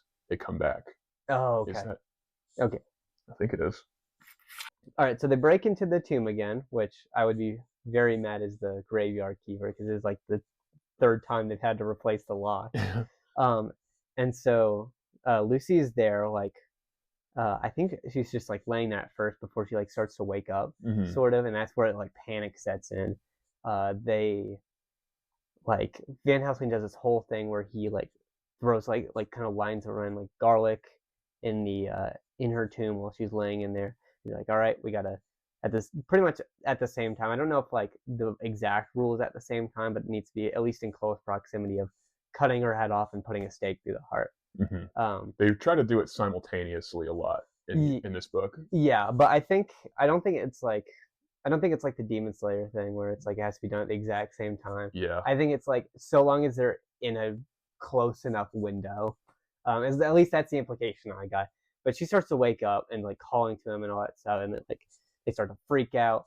Arthur starts to like shake in his boots and doesn't know if he can do it, but he clocks in, locks through, and I think yeah they have him put the stake through the heart. Yeah. Um, He drives the mercy-bearing stake through her bosom. yeah, I that word is so funny because I'm reading bosom like and voluptuous. yeah, I'm reading Wheel of Time right now, and that is like heavily frequent, and it's not even that old. It's like 90s, like 1990s. They love that word. Um, but yeah, so now Lucy is dead. They're all pretty shaken up after it because I mean, a lot of them like really developed an attachment to Lucy, even like Van Helsing and all that for the short time that he like knew her. But now Lucy's gone, and now everyone is like, "Urgh, that Dracula." So now we get into the "Let's Kill Dracula" arc, as I like to call it.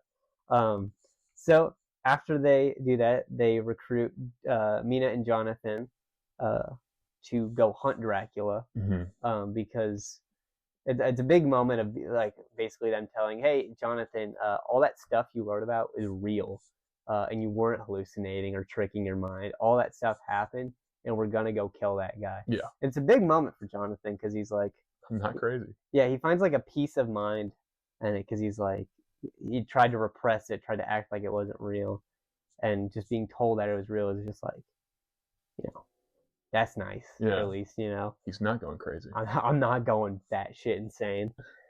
Uh, Jonathan gets tasked, or I guess he tasked himself with researching the Earth boxes. Well, first, I want to say, don't you remember this old mansion that Dracula was buying? What was it nearby again? An old cathedral and An insane asylum, the insane asylum and, that our little Reinfeld guy lives in. and Seward's like, oh, So, we're neighbors? yeah, so he realizes that through like Jonathan, I think through Jonathan's Yeah. writing of like figuring out where Dracula's going. Oh, I've been living the evil incarnate this entire time. I wonder if that explains anything.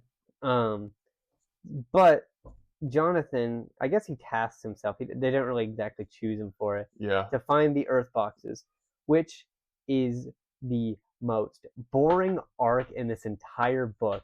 I loved Jonathan's arc at the beginning.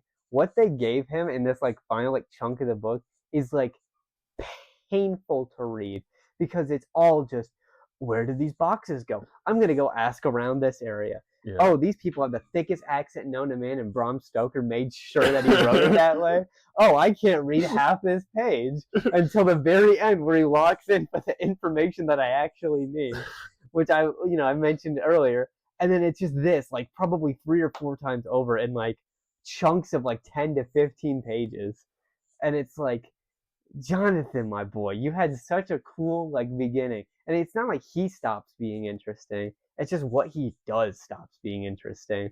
Because it's like I get the importance of the earth boxes. It's the soil from his homeland because he can only like rest on it or whatever, like chill around it. But like because and I get the point. It's supposed to be cool because that's what they use to kind of try and track Dracula down. Um, because a lot of them were shipped to Carfax, which we learn here. It's a very political chase sequence. Yeah, but it's like the boring kind of politics. It's Yeah. not like uh it, it's business. yeah. It's a lot of business to business sales. Yeah, in I guess it's kind of a side tangent, but in Brandon Sanderson's book Elantris, there's 3 main characters, and one of the main characters' whole plot is like politics basically. But the problem with it is it's boring politics. It's all merchant stuff, it's all trade, it's all this like back end stuff, and it was a pain to get through. Other 2 plot lines great, but like that this is what that reminds me of, where it's like it's technically like the politics are like something that could be interesting, but you hone in on the most uninteresting part of it. Because like the most interesting part, I guess, of the boxes is the whole like esoteric, like, oh, he can only sleep on his homeland, like the supernatural element of it. But then it stops there because it's all about tracking it down. I would rather they just go on a goose chase trying to find Dracula and like stumble into him a couple times before like finally tracking him down, Yeah. as opposed to the boxes. It's different standards, and you know what they say: without the sour, the sweet wouldn't taste. That's real. But anyway, side tangent aside, most of the boxes, were shipped to Carfax, and basically the entire time in the back of the characters' minds, there's like a number going around of how many boxes there are. 50, I think. Yeah, because that's what's going to effectively narrow down and sort of like tick some boxes as to where Dracula is, which is, I guess, their main importance. But yeah, most of the boxes are in the house next to the asylum, basically, is where we're at. And then Mina visits Renfield. I can't remember exactly why she chose to. I think it's because he's geeking. He was, well, she wanted to talk to him because she thinks that he might have some insight on Dracula. Okay, and that makes sense considering he was like, oh, master, and like freaking out and like attacking people. Yeah, it's indicative of something, but I can't put my finger on it. And he's like chewing on spiders and stuff. I think he does kind of lock in for the conversation a little bit. Like he's not like I think he like softens up a little bit. At the same time, like if I recall how the scene went, is that she showed up in the door frame and then like he like saw her there and he like turned around, like wafted down and then turned back like as if nothing happened. Yeah. Yeah, that and then like they have like the conversation and everything, which was funny. It's like uh just imagine like walking into a room and just, like he's like, oh. It's like spiders. This guy you've never met before, that you're eager to meet, devours 10 or so spiders, 50 or so I wonder flies. how much she knew ahead of time. Like, did she know that the whole like spider eating? All right, so that conversation happens, and then Van Helsing returns. He went out on a little outing. Yeah, he He went does on that a outing. lot. He goes like he takes a train up to like wherever he's from. I can't remember. Amsterdam. Yeah. For like research notes or like he's got a life. He's got like other stuff he's got going on. I think he's like a professor and everything. So he's got papers to grade. He's got students to teach. Yeah, he's probably important. Yeah. But then he comes back and says to Mina, the destruction of a vampire is no part for a woman. Which is appalling. Not very woke of him. Not very woke, despite the fact that she does the most heavy lifting. She does a lot of heavy lifting. Like she memorized like train and boat routes. Yeah, she charted train and boat routes. And that's going to be important later. She took like everyone's notes like that we've gathered throughout this book. Like she's the person who, technically speaking, as like a meta thing. She's the author. She's the author. Get Bram Stoker out of here. The character he wrote is the author. So everything we read is technically compiled by her. And a lot of the narrowing down of where Dracula went and where he's at is from her. But no, no part in this, not very woke. And then Van Helsing basically goes over Dracula's powers, or like the kind of limitations. I see you've created a note. Confirmed Drac powers. Yes. Strength of 20 men. At least. Shape-shifting into a wolf and bat. Hypnotism. Mist creation and manipulation. Mm-hmm. Flight via bat mode. Immortality. De-aging. Night vision. And this is something that Van Helsing says that I literally can't think of a single example happening. Dracula's ability to shrink. Yeah, I don't think that actually happens. And also the controlling animals. He can control animals. Yeah, he can control animals, like you said. What we saw with the wolf, and we'll see more examples of it pretty soon. But the big wolf is what kind of points to that. That broke through the window and killed Lucy's mother via heart attack. This Dracula jumped in and mogged her. This Dracula thing ain't for the faint of heart. But then everyone visits Renfield, in which Renfield locks in on this. He you could not tell this guy was insane like 5 minutes ago. He talks perfectly. There's no hint of insanity. He doesn't even care about flies anymore. He even asked to leave. Yeah, he asked to leave, which is nuts. And then they don't let him. I think Stuart, the doctor who's in charge of him, considers it, but then he's like, we'll see how you are. We'll see how these going. So they lock him up again, which subtle foreshadowing. Probably should have let him leave. And then the gang, except for Mina, because she's a woman, goes to the house in Carfax, where Dracula is supposedly to believe. And then they enter that house. They do this whole shenanigans with getting an escort so that they can legally go into the house. That's in Piccadilly. I think they do in both. In Carfax, they just walk in. Oh, okay. My bad. Anyway, Carfax, they walk into the building, the gang, to I don't even know what the plan was. I think it was just scouting it out, really. Yeah. Because they didn't have any equipment to kill Dracula. And then basically what happens, they're in this big spooky house, and then thousands of rats come just crawling from where from probably the back of the house forward is what I imagine, just out of the rooms, out of the floor, all that stuff. I And picture like the elevator scene from The Shining, but with rats. yeah, just imagine like every like window and door, just rats just flooding through. If you've ever played a Plague Tale, uh, that game, rat tech, Only you. yeah, only me, but uh, just imagine the giant swarms of rats that are in that game, and then that's what our characters have experienced basically. So they get out of there. Um, Well, they actually, I forgot to put this in, but it's Quincy blows a dog whistle, and oh exactly 3 dogs yeah, deal with all the rats. okay, yeah. Now I remember. Yeah, able to dog whistle 3 dogs, not even wolves, just regular dogs show Yeah. up, and this is just enough to scare like 10,000 rats. So if you're ever power scaling, just know 3 dogs are enough to beat 10,000 rats in sheer aura alone. Can 10,000 rats beat Dracula? Where does 10? We'll figure that out later. We'll do the calculations We'll later. see how strong these dogs are in a minute. But yeah, they get out of Dodge there. Put that in the notes for new Dracula ability, specifically 10,000 rats. Yeah. So it goes beyond just wolves. Then basically they go meet again, have their conversations. Next important thing that happens is Van Helsing talks to Renfield again. And then now Renfield's geeking again. Uh-huh. He's mad, mad that they didn't let him out.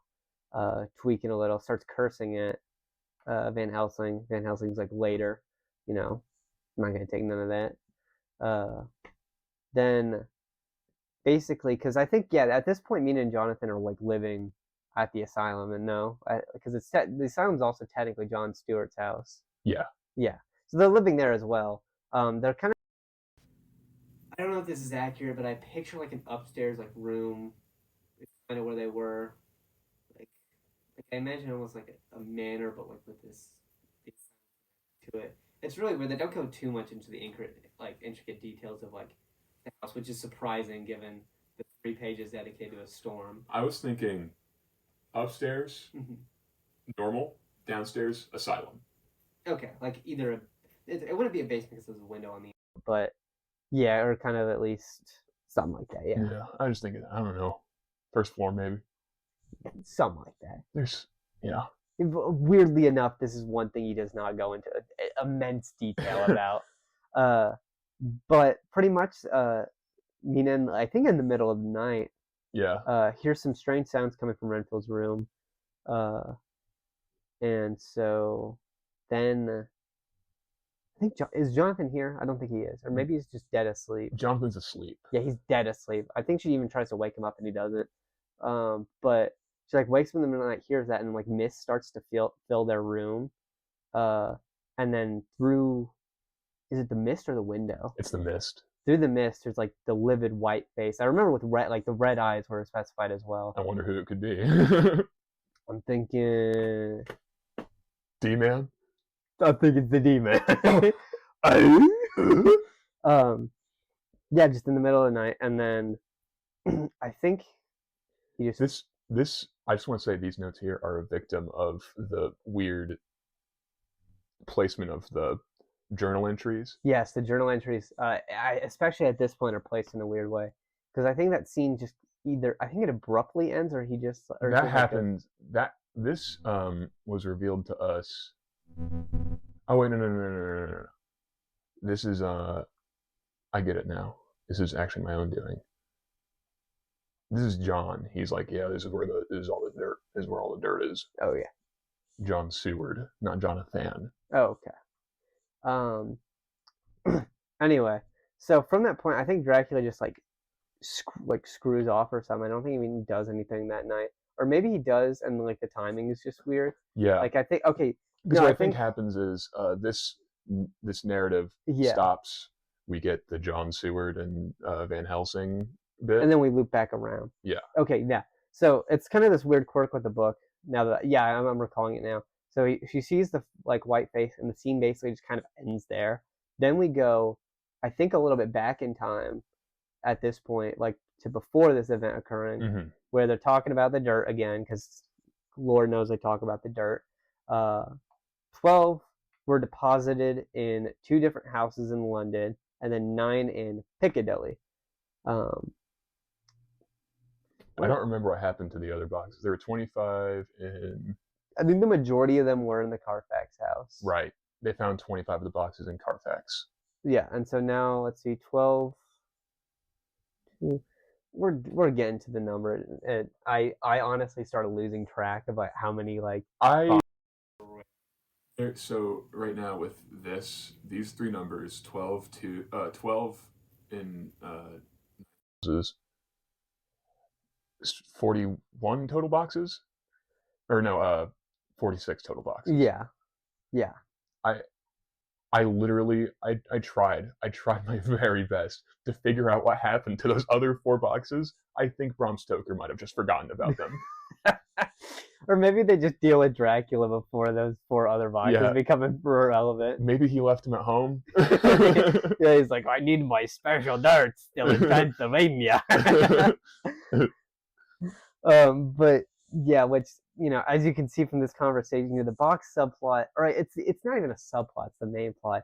It gets so convoluted and confusing, and there's so, like, we dedicate so much time to reading about these boxes, and all of it could have just not.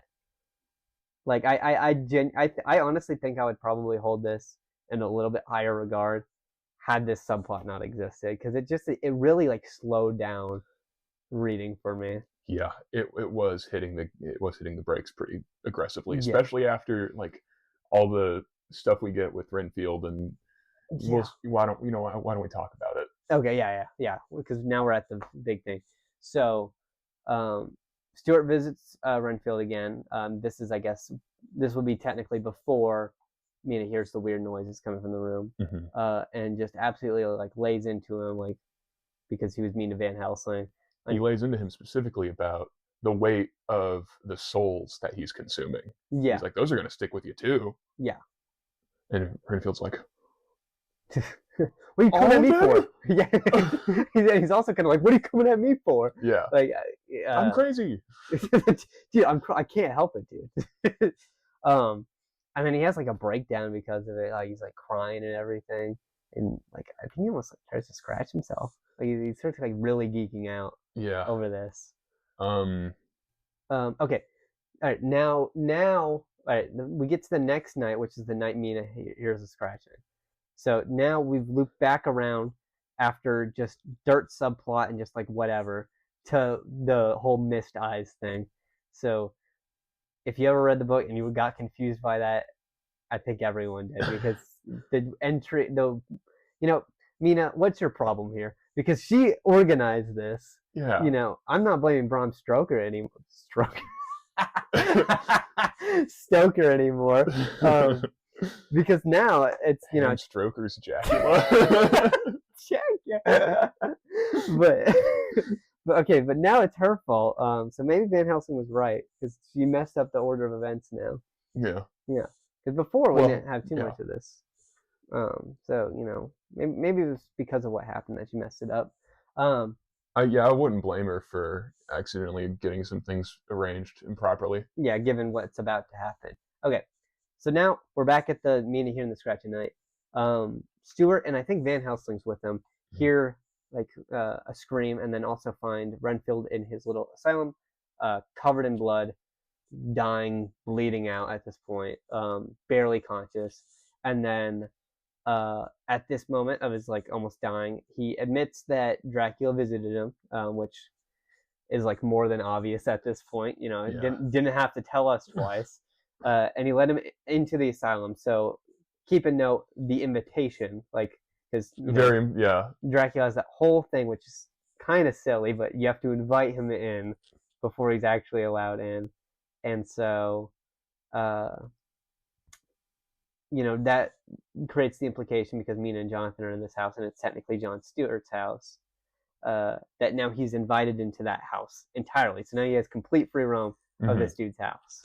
You only need the one time invite, and then you're good for life, or unlife, I guess. Yeah, he basically, like, as a vampire, that's basically your property now. Yeah.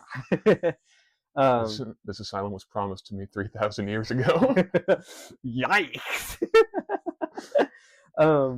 But okay. Okay. And then he got angry at Dracula because Dracula's whole plan was, I'm going to suck Mina's blood. Mm-hmm. And, Renfield didn't like that and then got himself absolutely rocked by Dracula. Yeah. I'm pretty sure Dracula didn't even suck his blood or anything, just No. like beat him to death. Just bam, bam, bam. With the strength of 20 men. Yeah, no 20 less. men. No less. 20 men and 10,000 rats. And so then, Renfield like eventually loses consciousness and dies because, he got beat with the strength of 20 men. Anyone would die there.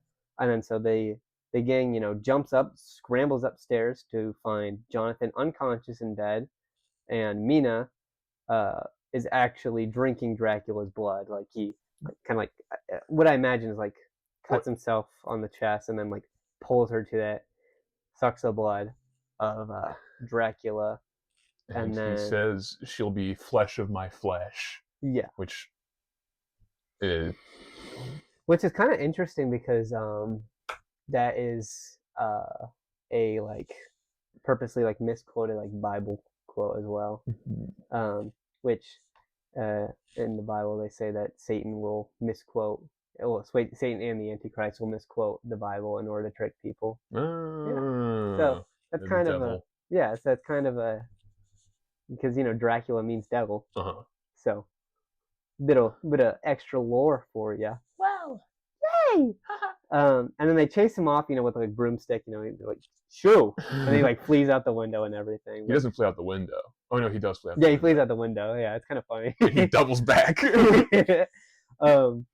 Which is it's kind of funny because if you're Dracula in that situation, you can just body all these people. Yeah. Like that is one thing that when you think about it in this book is really funny is that considering he has the strength of 20 men, he could just like, and he's super fast and everything, he could just go everyone's neck and just like then he wins. Yeah. But like I think it's meant to show like he's so prideful. Van Helsing says it. He says we would be like unbelievably screwed if this guy didn't have the brain of a child. Yeah, like he weirdly has like this weird like pride in this like childlike sense of like things need to be this certain way. Just going around killing people would just be too easy. Like he likes to taunt, he likes to play, likes to convert. I got the vibe that he was just like he didn't know what he was capable of. Yeah. Because Van Helsing says he hired those people to move the boxes, but eventually there were less and less of them, and he started moving the boxes himself. Yeah. You're not Van Helsing, Jonathan. I don't remember. One of them. Yeah. Doesn't matter who said it, just so said. Yeah. And obviously not facing them, he's stupid. He's just a big dum dum. Yeah. That's what I got. But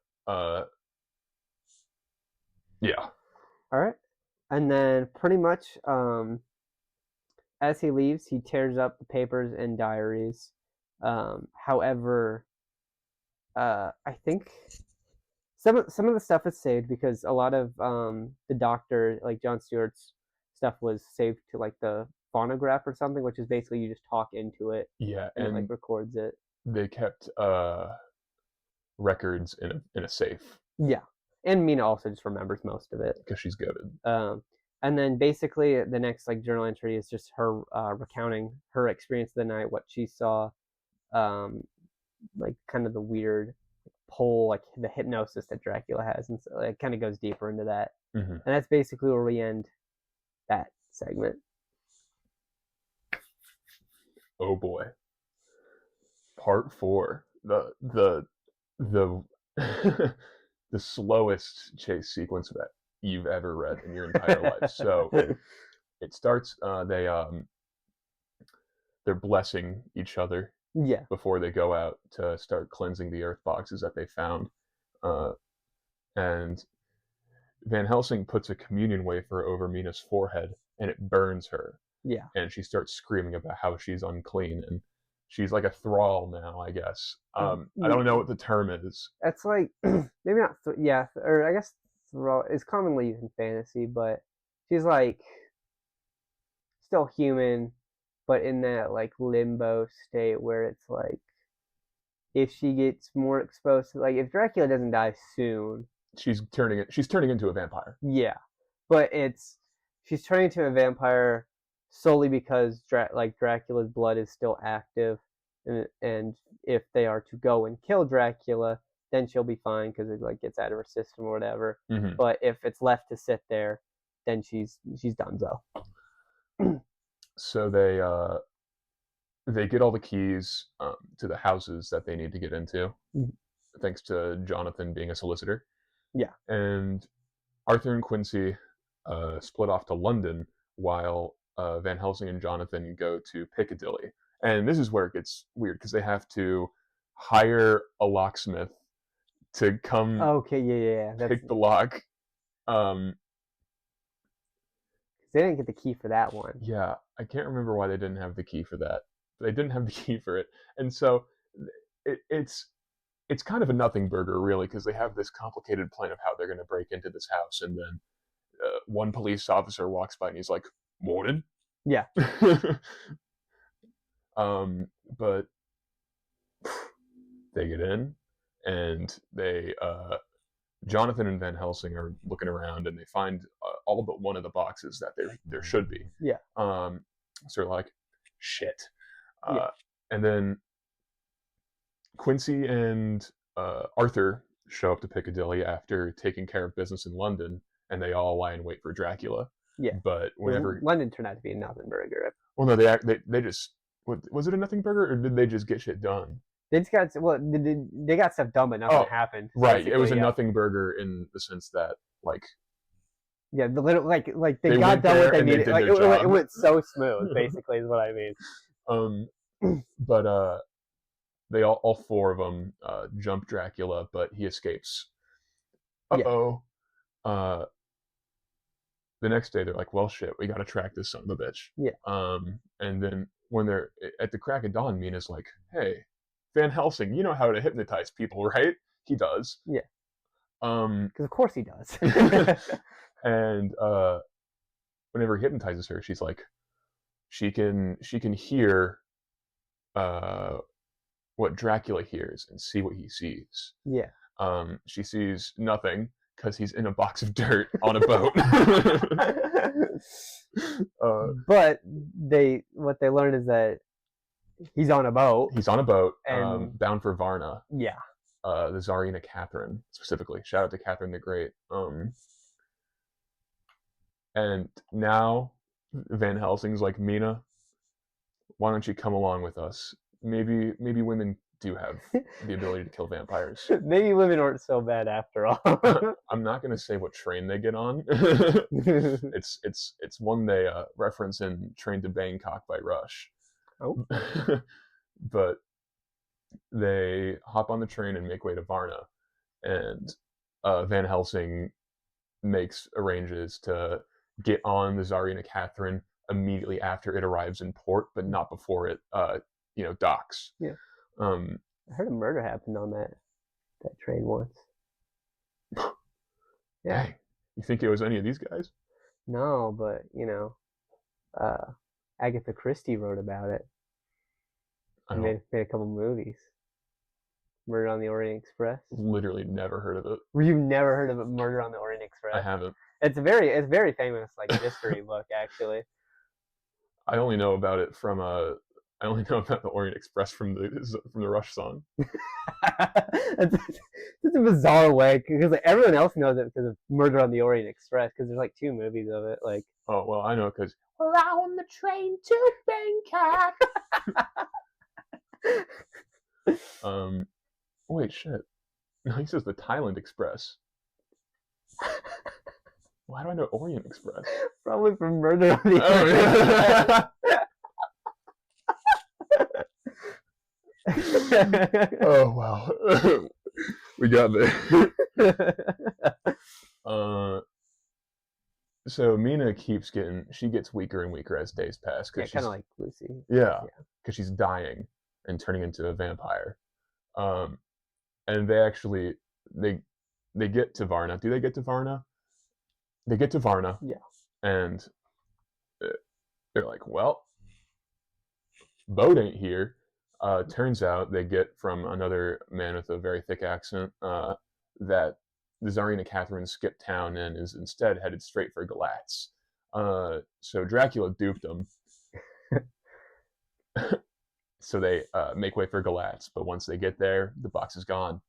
And so Mina, coming in clutch once again, determines every possible route that Dracula could have taken to get to his castle. Yeah.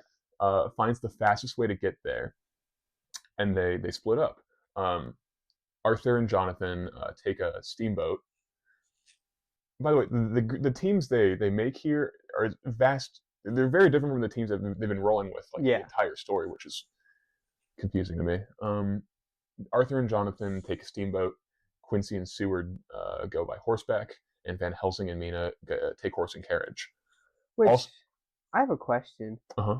It hasn't been determined at this point that he's going back to Transylvania. Yeah, they're bound for Transylvania. So my question is, and this kind of arises in my head at this point. Why not just go? Why not just go straight there? Like, why we need to cut him off or whatever, or all this stuff. It's like, you know where he's ending up.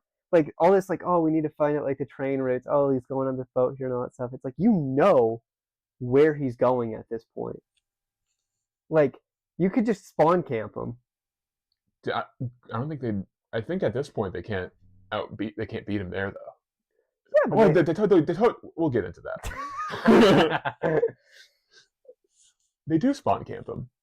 Yeah, so why didn't they just do that from the beginning? Yeah, what's with this? Like, it's literally Scooby-Doo. Let's split up, gang. But yeah, and so when they're all taken there, they're all going on their merry way. They run into some complications. Jonathan and Arthur, they come across a wreck. There's like a 50 boat pileup. Some 50 boat pileup. Not a 50 boat pileup, but there's a traffic jam, and so they're slowed down, and they have to wait for Jonathan. Not Jonathan. They have to wait for Seward and Quincy to catch up on horse, and Quincy also brought a bunch of guns. Shout out to the guy from Texas. Yeah. We swap over to Van Helsing's point of view. He is writing a memorandum to Seward.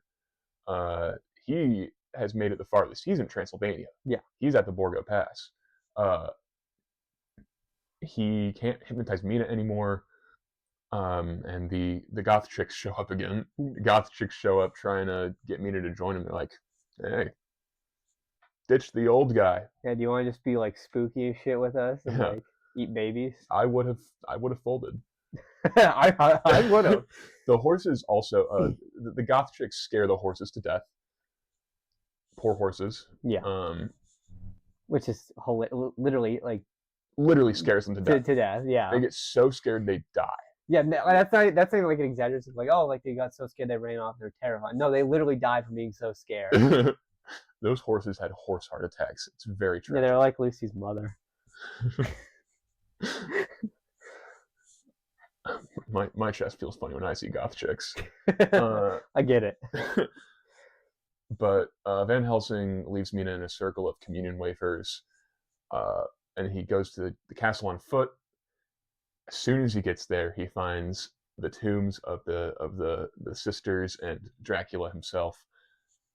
Does not waste any time. Yeah, gets to work. He flicks a communion wafer in each of them, calls it a day, and they pack up shop. They leave Dracula's castle. Yeah.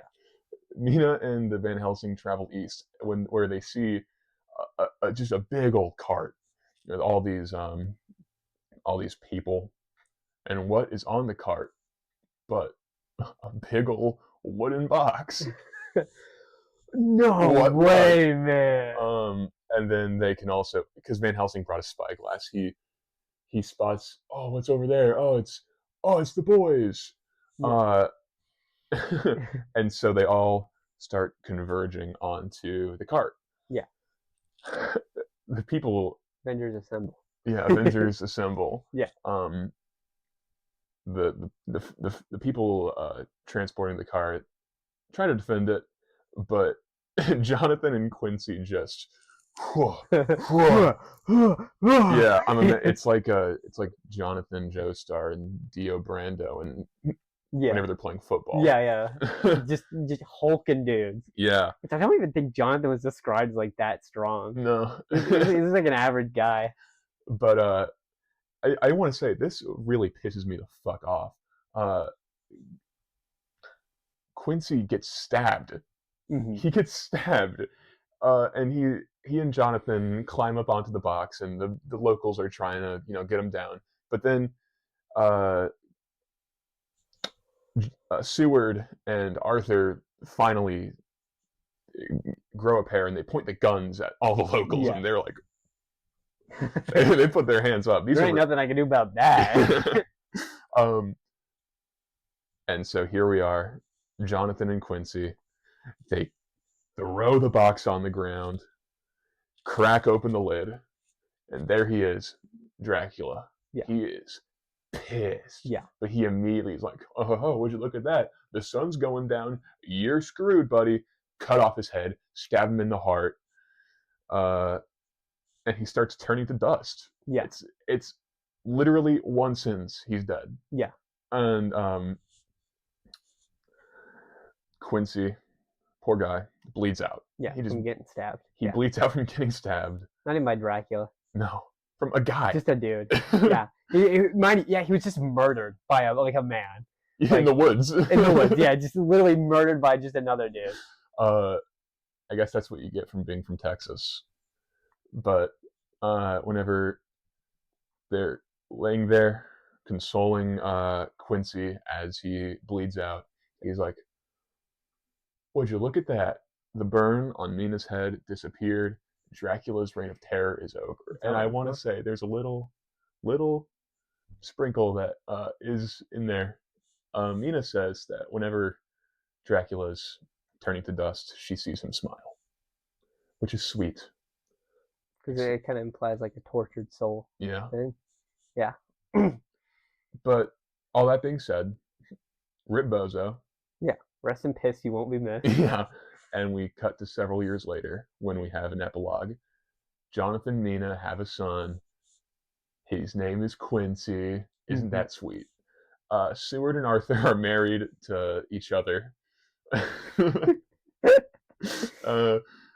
Trust us on this one. We never hear from Van Helsing again. Yeah, no, he just, yeah. No. I'm assuming he dies. I guess he's just dead several years later. He just died from being an old fuck. Yeah. Yeah. It was really, I think, this part of the book was by far the weakest. Yeah. Just from when they started focusing on the boxes to this point is really when, like, it felt like Bram was like kind of running out of steam. Yeah, there wasn't any danger. Yeah. They were just chasing a box. Yeah. As opposed to like 3 and 2 when they're actively being like stalked by Dracula. Yeah, they're like fighting the defensive. Like they have as opposed to being the offensive. And like there's nothing wrong with the offensive, but I felt like it should have been like it should be done in a less like pitiful way, I think. Yeah. And I mean, sad. I think that like criticism of a book where it's like, oh, this is what I would have done isn't exactly too valid, just because ultimately that's not what would have been done, and it's like so long as like you understand what was done for the reasons. However, I will say it was a little disappointing because throughout the entire book I just had this picture in my mind of this like creepy final showdown in the castle of like Dracula stalking them as they're trying to hunt him down through these like, corridors, and him like kind of picking off. Like, they're trying to find the last box before he kills them all. Yeah, or and just or like they even have to kill him while he's active, like while he's moving. Like at least that's what was pictured in my head, and like Quincy, like his death would have probably been more like horrifying and like an actual scary moment, and not just. Yeah, I felt like the horror was kind of lost at the end. I didn't feel like the spookiness anymore. It was a shame because it was a character died to die. Yeah, and that's a shame. I mean, that being said, I mean, the first like chunk of the story I hold in very high regard. Oh, absolutely. The You know, first three parts of Dracula, amazing. it it's that last part makes it so hard to rate for me. Yeah, You know, like so. I'm pretty comfortable giving it like a what vector? I Out of guess just give it out of 10, and then compare that to what like out of because I mean most like book people like on Goodreads it's out of 5 stars. mm, Um, just give it out of 10 and just what the out of 5 star equivalent of that would be. I think Dracula. Well, I'd say if not for the disappointment of Mhm. the last part of the book, Yeah, I would give it an 8 out of 10. But that's just the slog of that last chapter. It took me way longer to finish the smallest part of the book hmm than the anything entire else. rest of it. Yeah. Not true, but Well, I mean, it certainly felt that way. yeah. You know. But that just knocks it down to a 7 out of 10 for me, and I think I'd have to give that 3.5 stars out of 5. Yeah, yeah. I would say yeah. My rating's kind of like 7 to 7.5. I would say. Um, there's so much of it I appreciate, and has done really well. But I mean, ultimately, like the ending, like endings matter, you know. And I feel like that was a little anticlimactic. That's the note you hang on. Yeah, and I mean the tone.